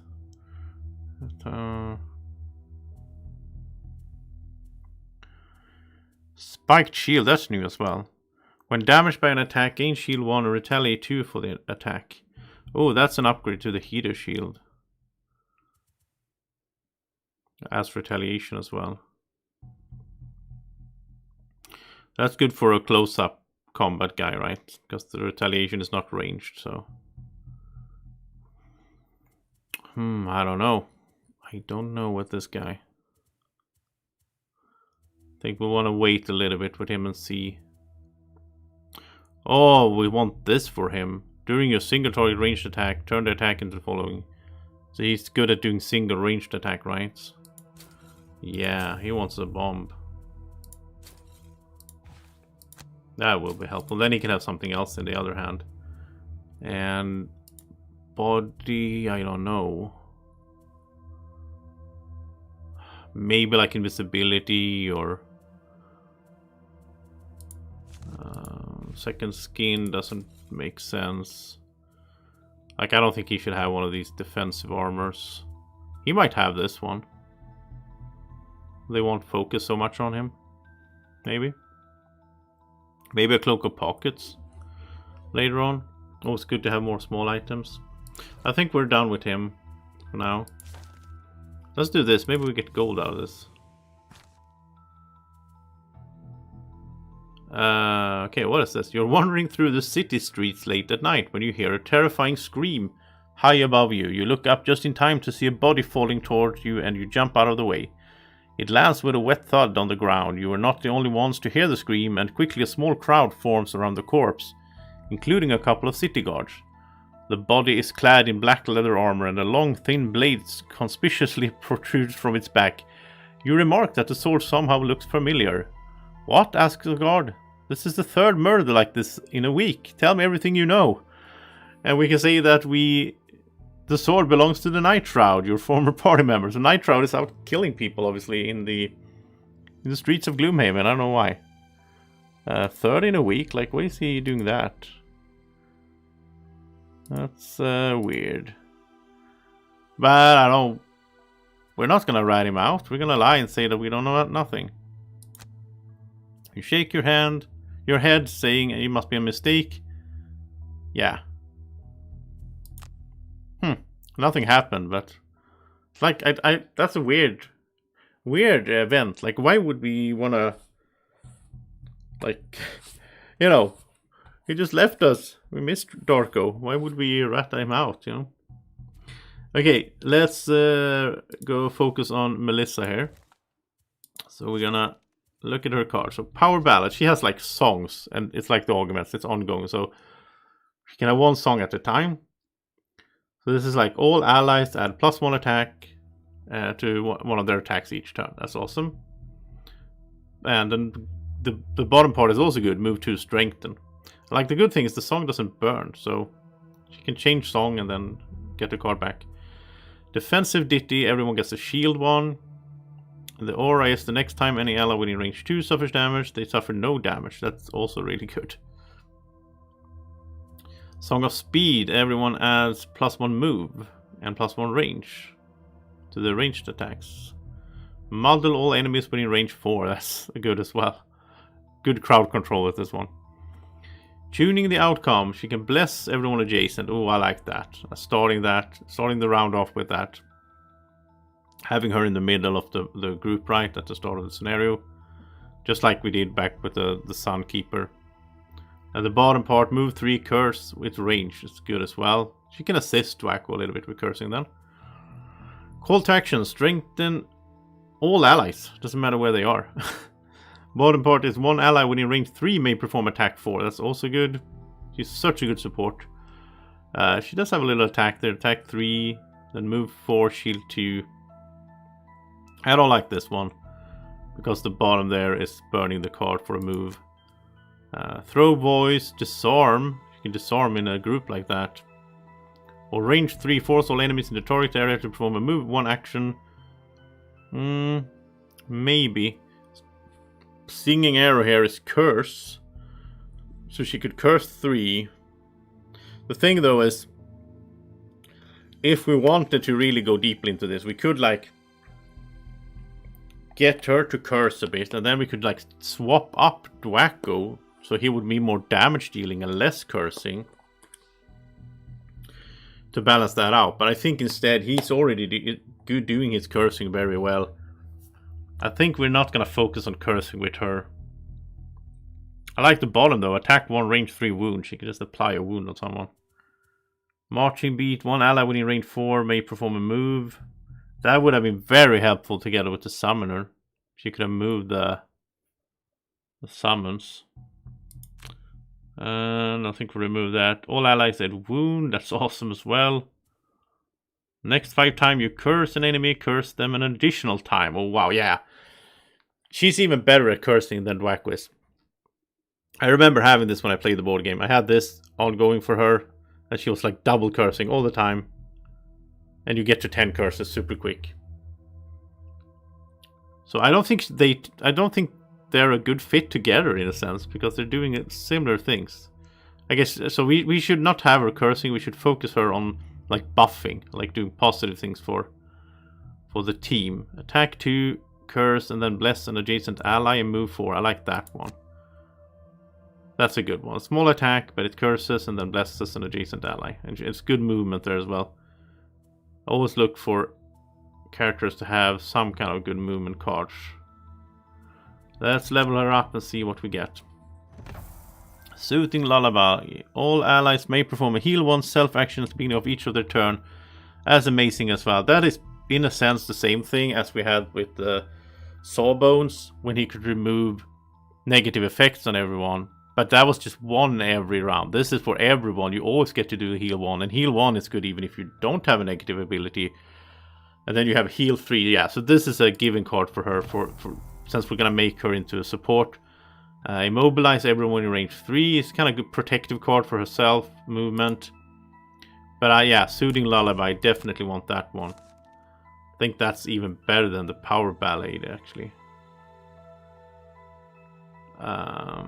Yeah, like adding attacks is nice, but you know, being able to just heal constantly. So let's level her up again. Echoing Area. All allies gain retaliate to range 2. Wow, that's also good. Shield 2. An aura. Affect all allies within range 3. That's good. This is stun all enemies within range 3. That's very good. Move 3, disarm. Okay, I want that one. She can just move around and disarm. That's very good. Protecting herself as well in the process. Now we have Disorienting Dirk. Whatever you say that. All enemies gain a disadvantage.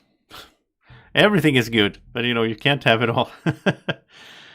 Curse all enemies within range 3. I mean, look at her cursing ability. All enemies within range 3. That could be like 5 enemies. And bless all allies within range 3. She's so OP. Inspiring Anthem. Any one ally may perform move 5. And this as any one ally may perform attack 5. That is a super card. I'm gonna take that because we are gonna focus her on support. So she can make one of them attack for 5. And it's anyone. It doesn't matter where they are. This is so good. Okay, let's remove this because we're not going to focus on cursing with her. Not right now. The thing is that we can switch things up a little bit. Like if Dwacko retires later on, then we might get... I would like to have a more tanky character to replace him. Then she could start doing curses, right? So... Okay. Oh, yeah, I was waiting for this one. This is great. You may have 2 songs active at once, but you only gain experience from 1. We need this one. Yeah, I know. Disadvantage goes well with all cursing. Move 3, attack 3, range 3. That's also good. This is all allies may perform a move 1. Burning, yeah, move 6, I guess, is good, but we really need this one because we're gonna base her around the songs, right? So we need this one so that she can have 2 songs active. Problem is though, again, this will get stuck. 2 songs will be stuck, so that's 3 out of her 9 cards that are in the active area. That's gonna burn her out very quickly. But we might not use it. If it's a long mission, we might not use it. Use the bottom instead. Move 3, attack 3, range 3. That's good. But I want to start with this one. I like this though. For the disarm. But she can move around and disarm them, so... Yeah, we're gonna try it out. We can mix and match later on. Level 6. Okay, pull the strings. At the beginning of each of your turns, you may force one enemy within range 5 to perform a move 2 with you controlling the action. This is so crowd controlling, so it's insane. So she can, if this is in play, every time it's her turn, she can force an enemy to move 2. So she can set up her own, like clump them together, curse them all, disarm them. She can make them go onto traps. This is like a doomed compass, right? That she has every turn. You know I want that one. The bottom part is force one enemy within range 5 to perform an attack, targeting another enemy with you controlling the action. That's also helpful. Optionally is stun, range 4. Look at that. That's also super good. Attack 4, range 4, push 3. But then she's more of a damage dealer. I like the stun though. I'm just gonna go with the song strategy here for her. So we'll do the pull the strings. I think I want this into play. There's some maps where there's a lot of... It's not just traps. There could be like hazardous terrain as well. She can just make them go into hazardous terrain. She can also set them up. If she goes before Dwaku, she can set them up so that he can do better AoE and so on. Oh wow, this is gonna be fun. I don't think this is that exciting. I like the bottom part for save, but the shield one... Okay, let's go with this, and we'll see. Oh, she gets... Oh yeah, she gets 1 XP at the beginning of each turn. Yeah, it's quick to... I remember that, so it's really quick to level her up. But I think... The boring thing with the system where you start at level 6 is that you don't get to experience the character developing over time like you do if you start at level 1 and you build up. You could do that, of course. You can manipulate that and just...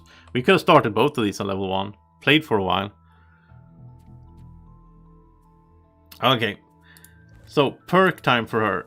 I'm gonna do this first of all. No, she can't. She doesn't have an ignore scenario effect. Okay. She has rolling curse cards though. I'm just gonna take that straight away. Rolling curse cards? Sign me up. That's amazing. 4 rolling curse, you know.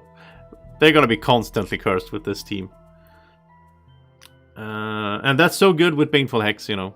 You know how I love that. Let's remove... She's not really fighting that much though. Do we need to remove the bad cards? Just have her as a support, just... Like we can... This is pretty cool. We can replace the 0 card with +2 wound, +2 poison, +2 curse. Yeah, we'll have her as cursing this way instead. Cursing with modifiers. Let's remove some bad ones. She will be attacking from time to time. Just, you know... Get her deck good there. Oh, this is cool. She has a +4 card. Look at that. We want those. That's like, you know, extra doublers, really. And let's replace it with a +2 wound. That's amazing. Yeah, I'm doing this quickly because she's gonna get so many perk points and whatnot. We need to like grind gold with her and everything, so... We're gonna get all this good stuff. Speaking of gold, let's look at the merchant. So we'll start off like I usually do, just to keep things simple. Everyone should have a major stamina pot.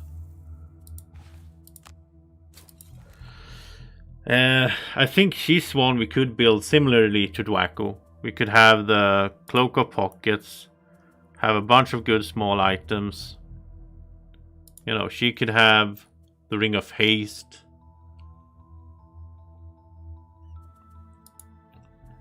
How's her movement right now with what we have right now? We might switch this up, but this is what we have right now. It's okay. Move 3, move 4, and so on. I don't think boots are a priority. You know, she could have like the boots of quickness, and then we can modify her when she goes like in initiative order.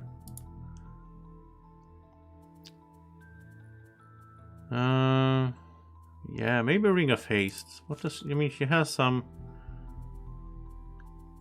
good stuff like this. An ally within range 3 may perform an attack for... move 3. An ally may perform... Yeah, she should definitely have... Absolutely, she should have the Ring of Haste.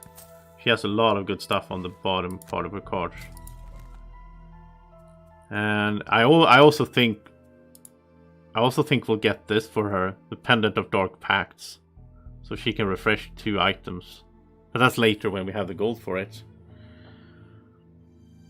I kind of think we'll build her very similar, like Pendant of Dark Pacts, Cloak of Pockets. We'll get some stuff for her there, some boots later on, and then have all these. I love having so many small items, right?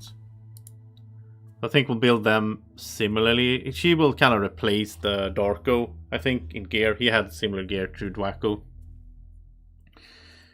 And Doomko here will have a bit of different stuff based more on damage, I guess, or like... Okay, well, enough upkeep. We've been doing upkeep for like 30 minutes. So, let's go try these out. We're at level 4 already because they are level 6, yeah. So let's do a side quest then. Exactly. It's even more important for her to have stamina pots and so on, since she doesn't have that many cards. And, you know, we don't want her to exhaust.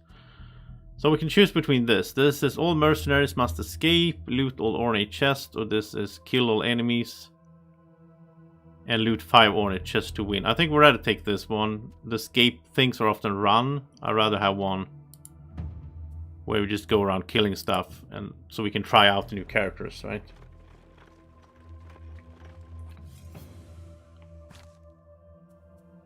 Up ahead of you, you see a staff stuck in the very center of the road, pointing straight up out of the ground. You get closer and an odd sense of foreboding comes over you. You recognize the staff as the one wielded by the summoner. Okay, the fact that it now in front of you with such a strange and ominous placement makes you very wary. Oh, what happened to the summoner? Why is there a staff there? You quickly look around, but nothing else notice in sight. Take the staff and move on. Yeah, we gotta investigate the area. Maybe something happened to the summoner. You spend a good hour looking over the area, scouring every bush and divot you can find. Unfortunately, you find no other clues. I hope this continues later on. You shrug and grab the staff, half expecting something exciting to happen when you do. Instead, nothing happens at all. In fact, the staff seems rather mundane. You feel no power running through it at all. Still no sense in leaving it behind. It could be important. We start discarding 2 cards. Okay, so we have the staff with us. I think something else will happen later on with the summoner. Hopefully a side quest or something. It's not necessarily the Sulfur Mine's location that's a secret. Its stench is easily noticeable from a mile away. However, the map you found also makes particular mention of a powerful artifact from a dead civilization. Some sort of steam-powered drill that could have many uses if put in the right hands. You know, we have these, like, close to where I live, we have like a little town with the sulfur factory, and whenever you need to drive through that town for some reason, you always turn off the AC in the car because it doesn't smell nice. And the people living there, obviously, you know, they work at the factory, they're obviously used to it, but it's so terrible when you drive through. You don't really stop As there. you get closer, the rotten smell only grows stronger until you can barely breathe. You're already wondering whether this trip is worth it, even before you notice distinct signs of a vermling nest and hear a deep howling coming out from the mouth of the mine. With vermlings running about, you doubt any sort of intricate contraption has been left intact, but you hold your breath and step through the tunnel nonetheless. Perhaps some information about the drill can be salvaged from this unfortunate situation. I was thinking about the life goals. Like, he just needs an enchantment enhancement. That's just like money, basically. She needs to do 3 snares in Dagger Forest, so that might be something we do, like go back and do some Dagger Forest quests. We need to go back and redo stuff because we are running out of quests in the game. So I'll keep playing though. I'm gonna make sure that I get to play all the characters that I haven't played and see as many side quests and so on that we can find, because I think we have the final quest unlocked now, so I don't really want to go there yet.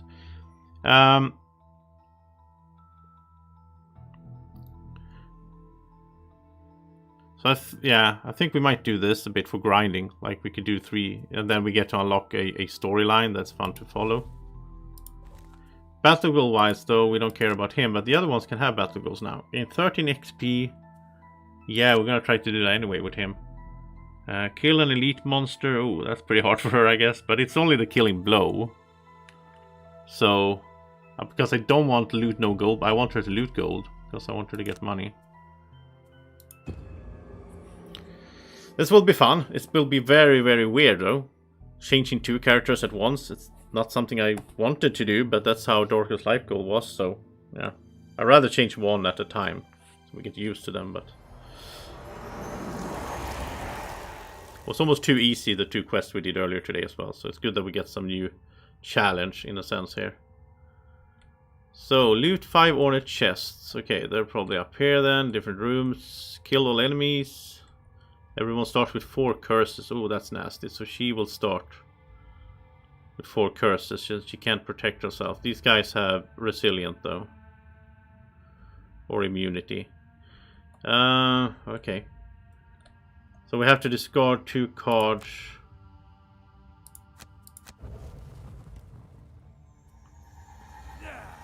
That's hard with these guys since I don't really know.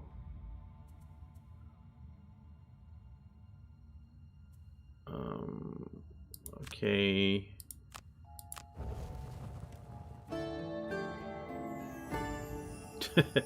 She's actually playing the guitar as well. Okay, we want the bless at least. We want the bless here at the start. So she's gonna start next to them. And she's gonna do her bless again. Okay. At the bottom she could do...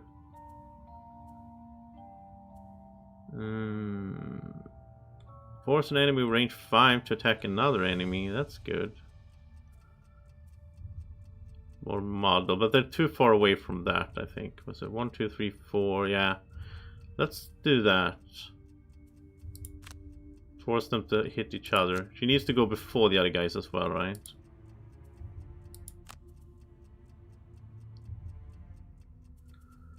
And we removed his... Okay, so we need to do Baneful Hex. That's fine. I like having some characters that I know, like I just know what to do with, and then I need to learn the other ones. I don't like that this burning the card. The attack 5, range 5 here. So dooms then. I'm gonna put a doom on someone.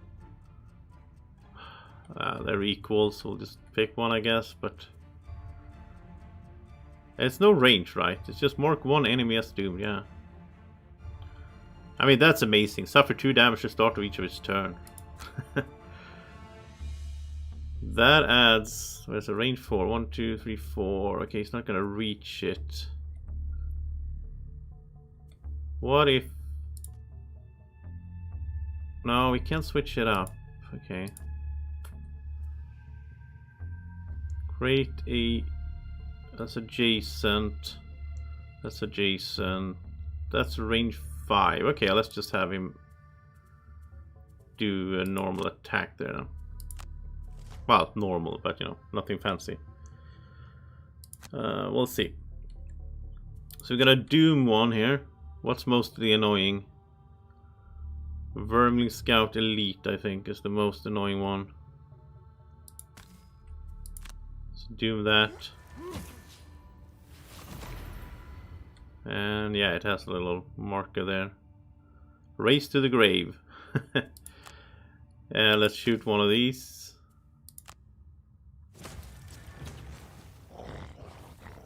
I really like ranged damage dealers. And this is in effect, this is in play, right? Okay, let's do the major stamina since we did have to discard here.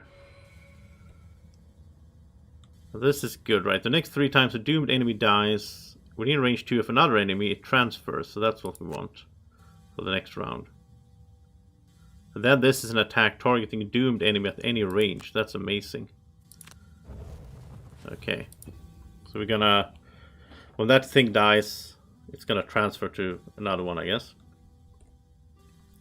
Okay, bless everyone adjacent, and this is where she really needs a summon. An item summon, because that's how we did it with Luna, the Sunkeeper, that she summoned her summon, and then when she blessed it, she blessed herself. So I think over time we need to get that for her, but I think she's gonna have a bunch of items, like she could have the bird as a summon. And then she can force one to attack another one. Let's force this one to attack that one.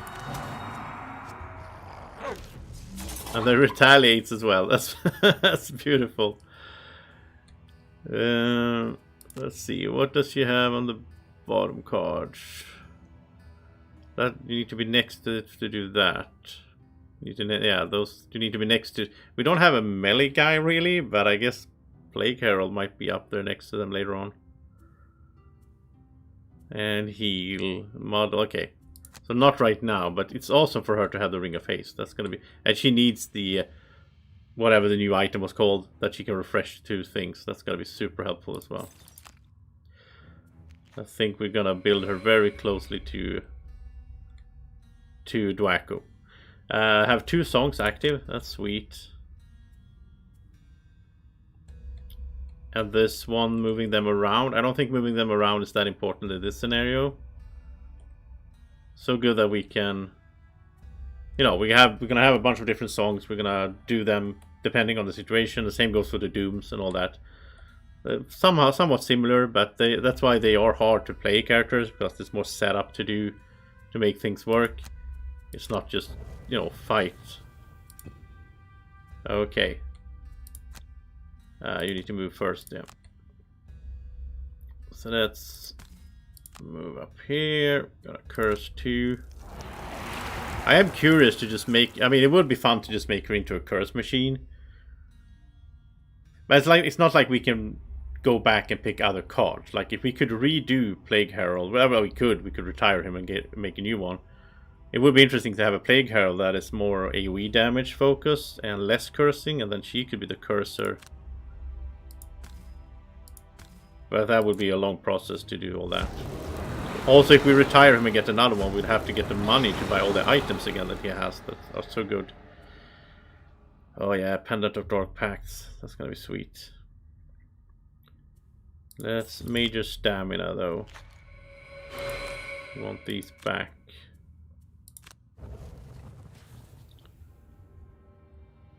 And I think that's it. We could do the bird, just save him some. He's gonna get attacked a lot, but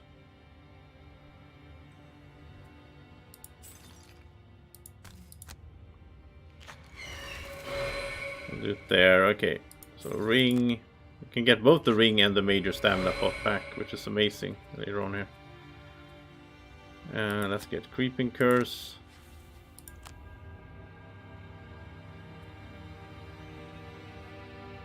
And let's double curse here.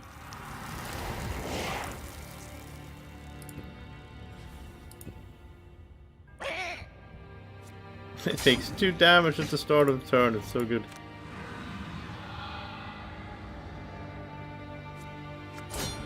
I'm starting to see so many combinations. Just like characters that we already retired. Like I think like, oh, if we had like Mind Thief and then we had Sunkeeper and her together. Like, yeah, there's so many cool combinations in this game that you could do. Just have her curse and then, you know. Wow, this is bad. He took way too much damage quickly there. I kind of, you know, put him in that place by moving him up there. That was stupid, I guess. Oh well. Yeah, well. I shouldn't have put him next to 2 of them. They had, yeah.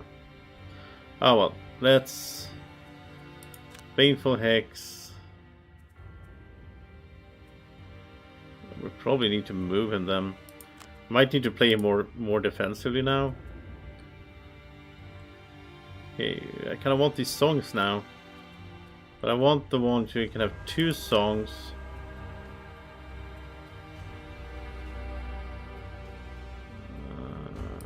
Okay. And then I want the one so that the Doom will move. Which one was that?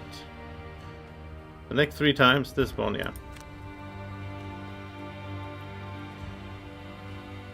And then you can attack the one with the... Yeah.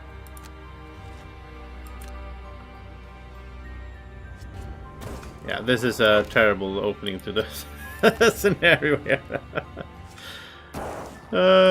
We basically already lost because he's gonna be gone soon. And they're gonna be on their own, the two new guys, so...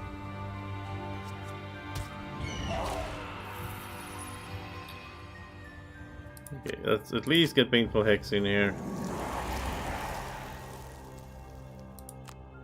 And heal him.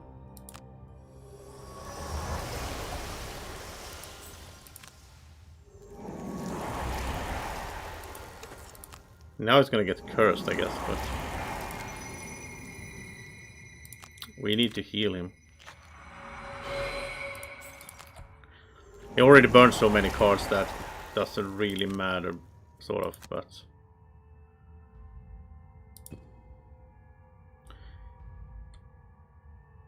okay, so next 3 times the Doom dies. And then he can move, and now he can attack the Doom from any range. Which is cool.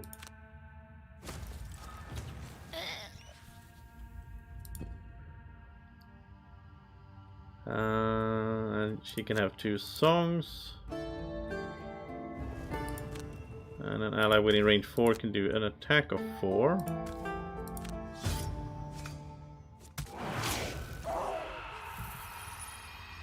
And could she do anything else? She could curse anyone ally. Okay, that's cool. So now she can do this. And any ally can do an attack of 5.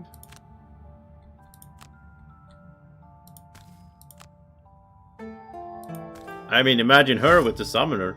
Just making the summons get close to them and do all the attacking, right?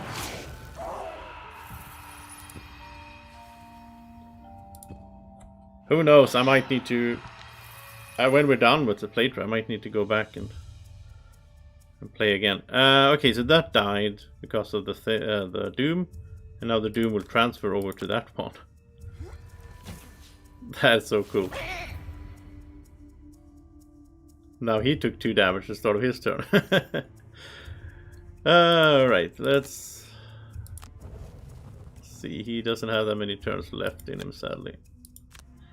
I think we lost this, but we can play it out. They always get XP and gold and all that, so. Okay, so now she needs songs. She can have 2 songs, so she needs the songs to go here. Where's the healing one? This one. Heal self. This is awesome. And I guess she needs... you can move up and curse.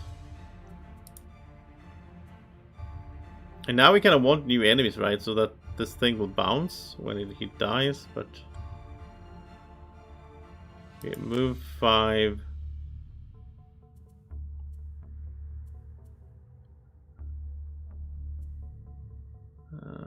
Could create a wound trap.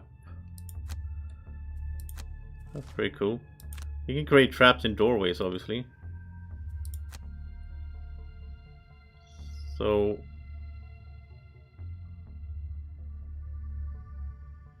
like if you would move here... because he can't... I don't think he can place it in... like this could work together with the Plague Herald, because Plague Herald can fly, so then he can like fly over, open the door, fly back, I don't know. Get some gold. And curse. And sing.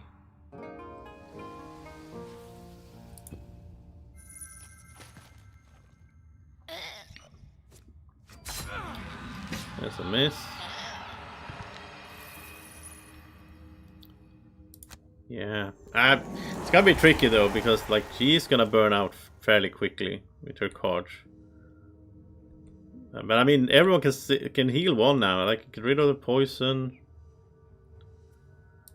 That's great. Okay, let's go over here. Hound and Vermin Scout. There's an ornate chest we need to loot. Can loot 5, right? Yeah.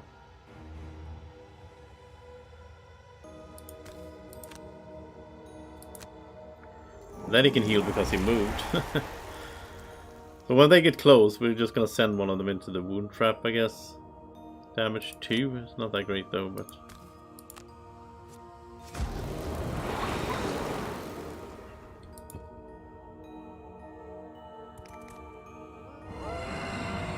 Oh, it only muddles. Okay.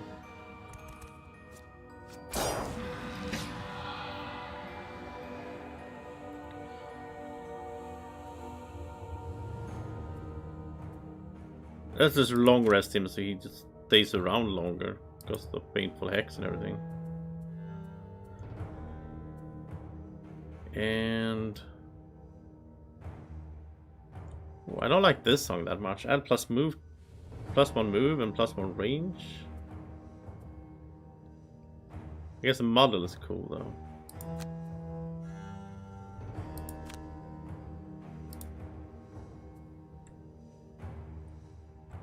And now we kind of need a new Doom.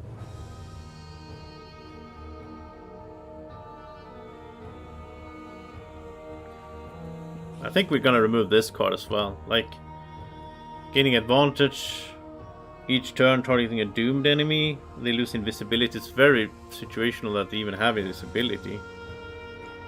On the bottom there, everyone gets pierced too. I guess that's why I kept it, right? Because it's good against those that have a lot of armor. I guess that's why I kept. Yeah, it's level 2. Yeah.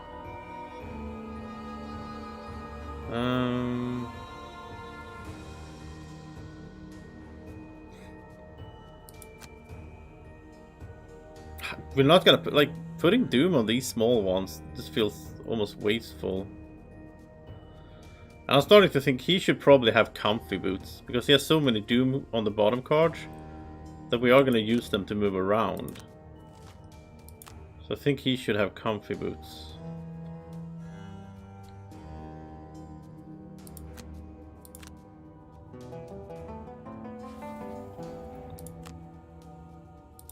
Let's go open here. That's the same setup.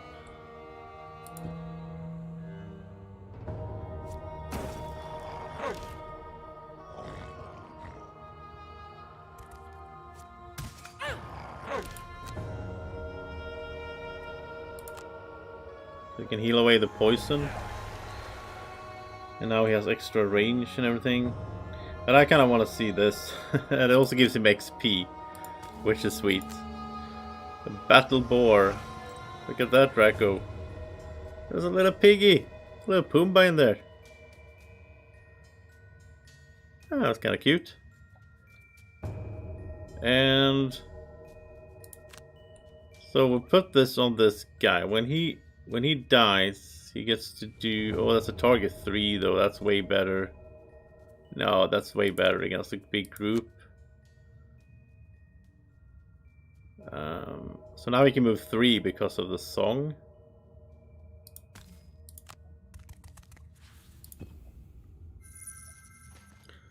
So many buffs and stuff going on. It's like hard to plan this out.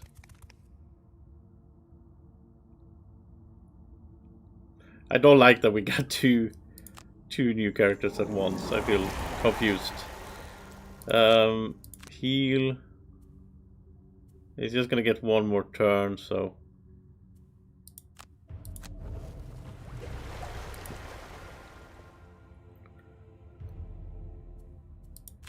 So yeah, it's not gonna work out, I guess, but. I mean, look at that. 3 cards stuck. And now she gotta start, yeah. That only works if they are next to each other. To make them attack each other. That's good, but then she wants to be next to an ally. I guess that works though, because that's anyone, so he can do an attack over there. And of course she basically doesn't have any attacks herself, so I guess she'll do that then. I don't know. This feels super weird. I want to see the toad.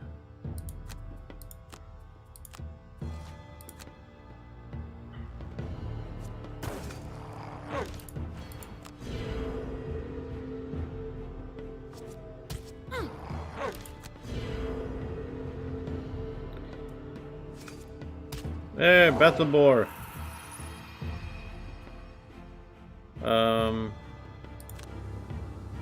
Oh yeah, you can heal, okay.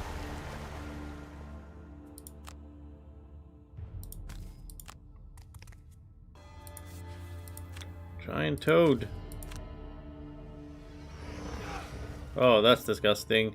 I love that the toad stuns, but I mean, it's only moving one. It's gonna be... Oh, you know, it's gonna take forever for it to get anywhere. But at least she can attack now, and she can bless one adjacent ally. A retaliation. She can bless here. And then an ally can perform an attack of 5. Well, I mean, we do have some summons, right? It's good. He can keep summoning. She can use the summons for different kinds of effects, so... I guess that's good. Nice.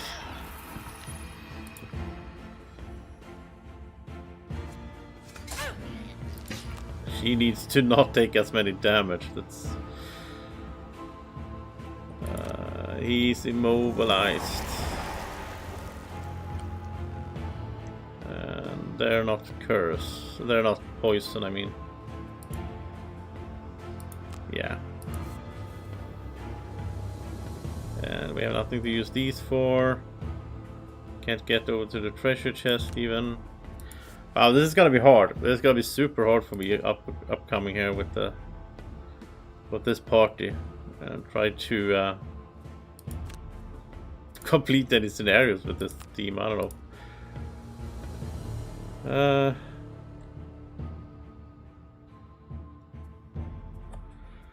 I guess this would be helpful. Yeah, I don't know. Sure, it has 2 songs. I mean, we can replace them, but strengthen everyone. Strengthen everyone. Like, they don't have to be near her.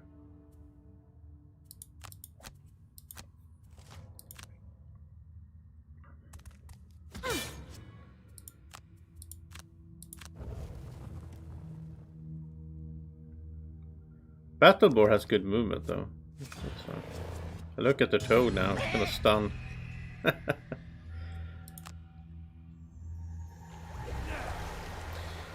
Okay, let's look at the Warhawk. We get XP for doing this as well, so it's fine. That's cool. So that's 333 health, movement, attack. That's good, and it's flying. Yeah.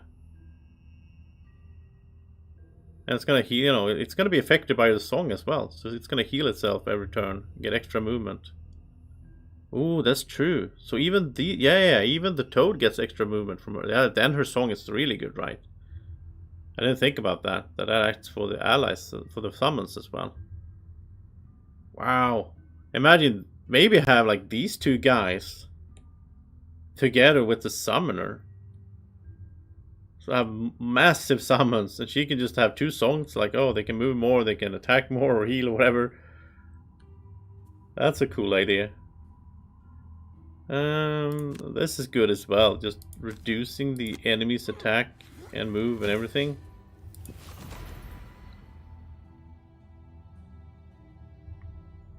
Then she can have the toad attack. Like that. This is awesome. I almost want to create the summoner again now. Just run a 4-player party with the summoner in it as well. Just have all these super buffs going all the time, right? When she even missed her little attack. Yeah, it's not gonna work. No, what we really need is a tank, I guess. So I have an idea. If this doesn't work out, then I have an idea what to do. I don't want to replay characters either if I, you know, can avoid it. Even though it would, this team together with the Sunkeeper would be pretty cool. It would be even more blessings and so on. But my idea is to put in the Cragheart. We haven't used the Cragheart in this playthrough, and he's pretty, pretty strong guy. So we could have a four character team with the Cragheart as the as the 4th one. He would go first, smash things, get a lot of support from the other ones, a lot of cursing, range damage from the Doomstalker. I think that might work good. Because I don't know about this setup now, if it's gonna work. Or at least it's gonna be very hard. Like, oh, she's already done basically. So, yeah, I think we'll just do the double song in situations where... It's like the Mind Thief, right? With the double augment. I never did the augment path with him. Well, I did, but not in this playthrough, I mean. I skipped that. So... yeah, there we go. So I think we'll just keep her at like one song normally, and then when it's a big room or whatever, it's a good opportunity for it. Then we can do the second song. I don't care about taking these chests because we're not going to make it anyway. Let's take gold instead. I think that's a good plan. And yeah, she's out already. I guess she could skip. No, I guess she could skip. We could have skipped her songs, right? Because they don't burn. Could have just discarded them, I suppose. Let's just do some XP stuff then with him.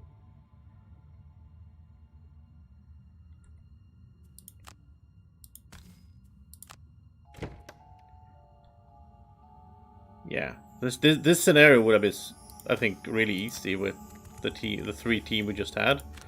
But now all of a sudden this is gotta be tough.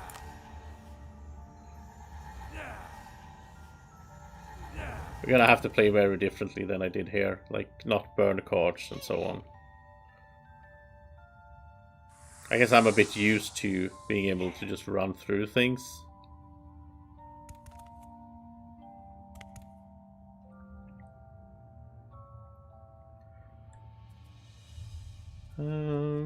Let's short rest so we get some XP stuff. Like this is 2 XP.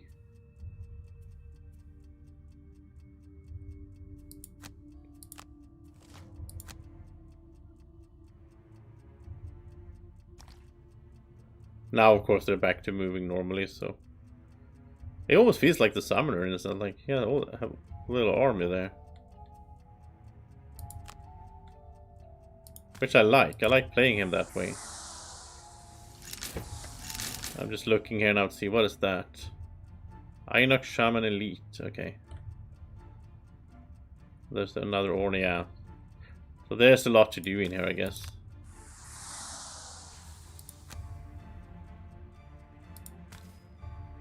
Oh, you can do the... each time target a doomed enemy. Yeah, we don't have any doomed enemies right now.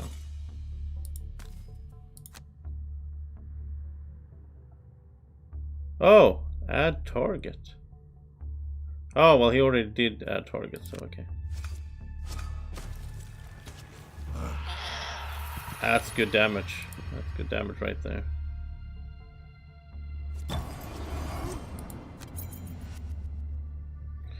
Disarmed.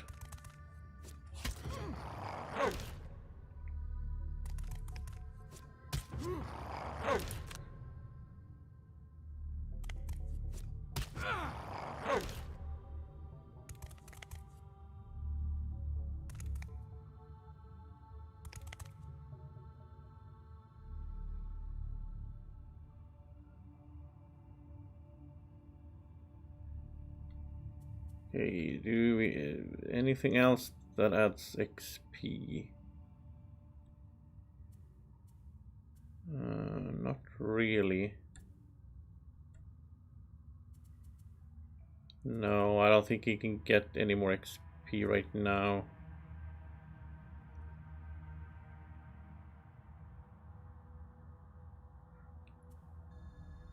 I mean, he's also binding up so many cards. Like that, of course.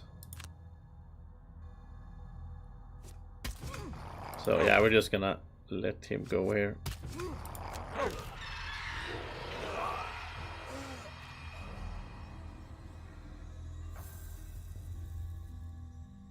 But he got 11 XP, that's pretty good. Huh. Yeah, we'll see. Could also mix it up. We could add a Cragheart and then just play with one of these. Like when they retire, we could bring someone else in and city encounter. It's the guy that wants to try food. We'll do that because we skipped it. Okay, misclicked. Anyway, let's do the town record. Let's see what happened here. Glad to see you got my note. Dominic shakes your hands and then remains conspicuously quiet until you enter the back room and the door is closed and locked. I think I have the answer we're looking for, he begins. I was right. There is a written record of the Aether's story. It appears in the Codex of Directives, a book that should only be read by the highest official in each region. There was a copy delivered to Gloomhaven. But don't worry, you won't have to raid the Ghost Fortress to get it, because it never arrived. Dominic looks at you intently. It took a lot of legwork, but I eventually sniffed out a guard in town who was protecting the caravan that delivered the book from the capital many years ago. Apparently, the caravan was attacked by a group of Inox near the southern tip of the Dagger Forest. The guard was dragged back to the Inox camp before he managed to escape and find his way to Gloomhaven. Oddly enough, no one was ever sent to find the camp and recover the caravan's goods. They probably didn't want to incite more wrath from the Inox. So the book may still be out there, and with a little grease, the guard told me exactly where you can find the camp. Oh, nice. New side quest. Rockslide Ridge. So many quests in this game. Where... that sounds similar to the other one. This is... Kill all enemies in all rooms, loot 3 ornate chests to win. This was loot 5 ornate chests to win. Okay. That's cool. Then we still have this one. So we have 3 side quests down there. I'm not sure, but I think the void here is the final quest in the core quest. Kill the gloom. I think so. So we're gonna wait with that. But you can keep playing even if you do that, I think. Anyway, let's take a look at, before we end the stream, let's take a look at my idea here. I mean, we could make anyone, like, we could get the brute back. I mean, it's been a while since we played the brute. They could be fun. But I think it's more fun if to do different characters. So if we get the Kraggart in here,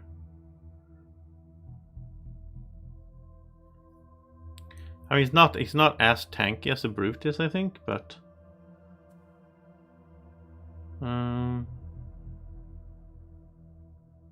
it's hard to read facial expressions. Yeah, I can imagine.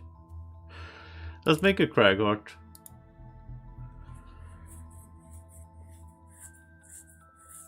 And let's call him Smash, because that's sort of what he does.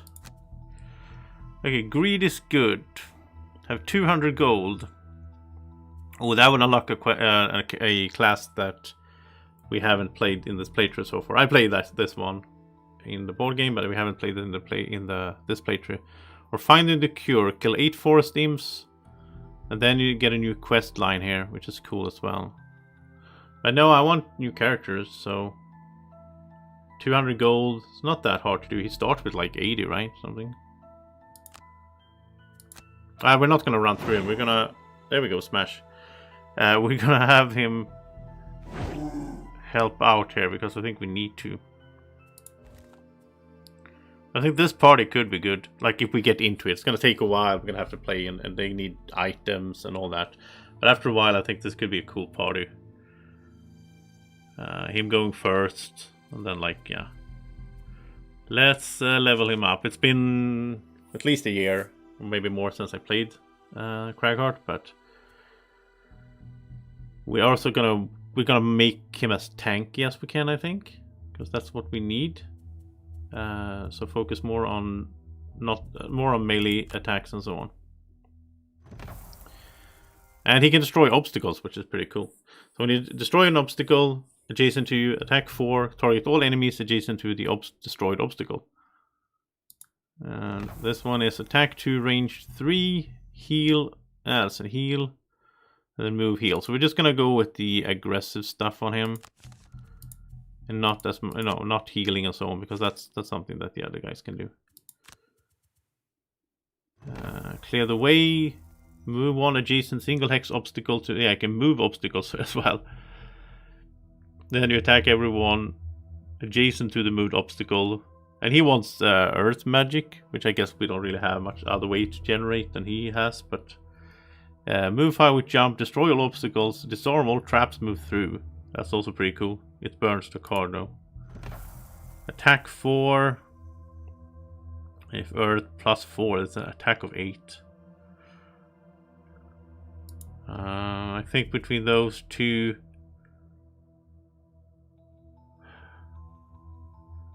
I don't like the move burn. I think we'll do this.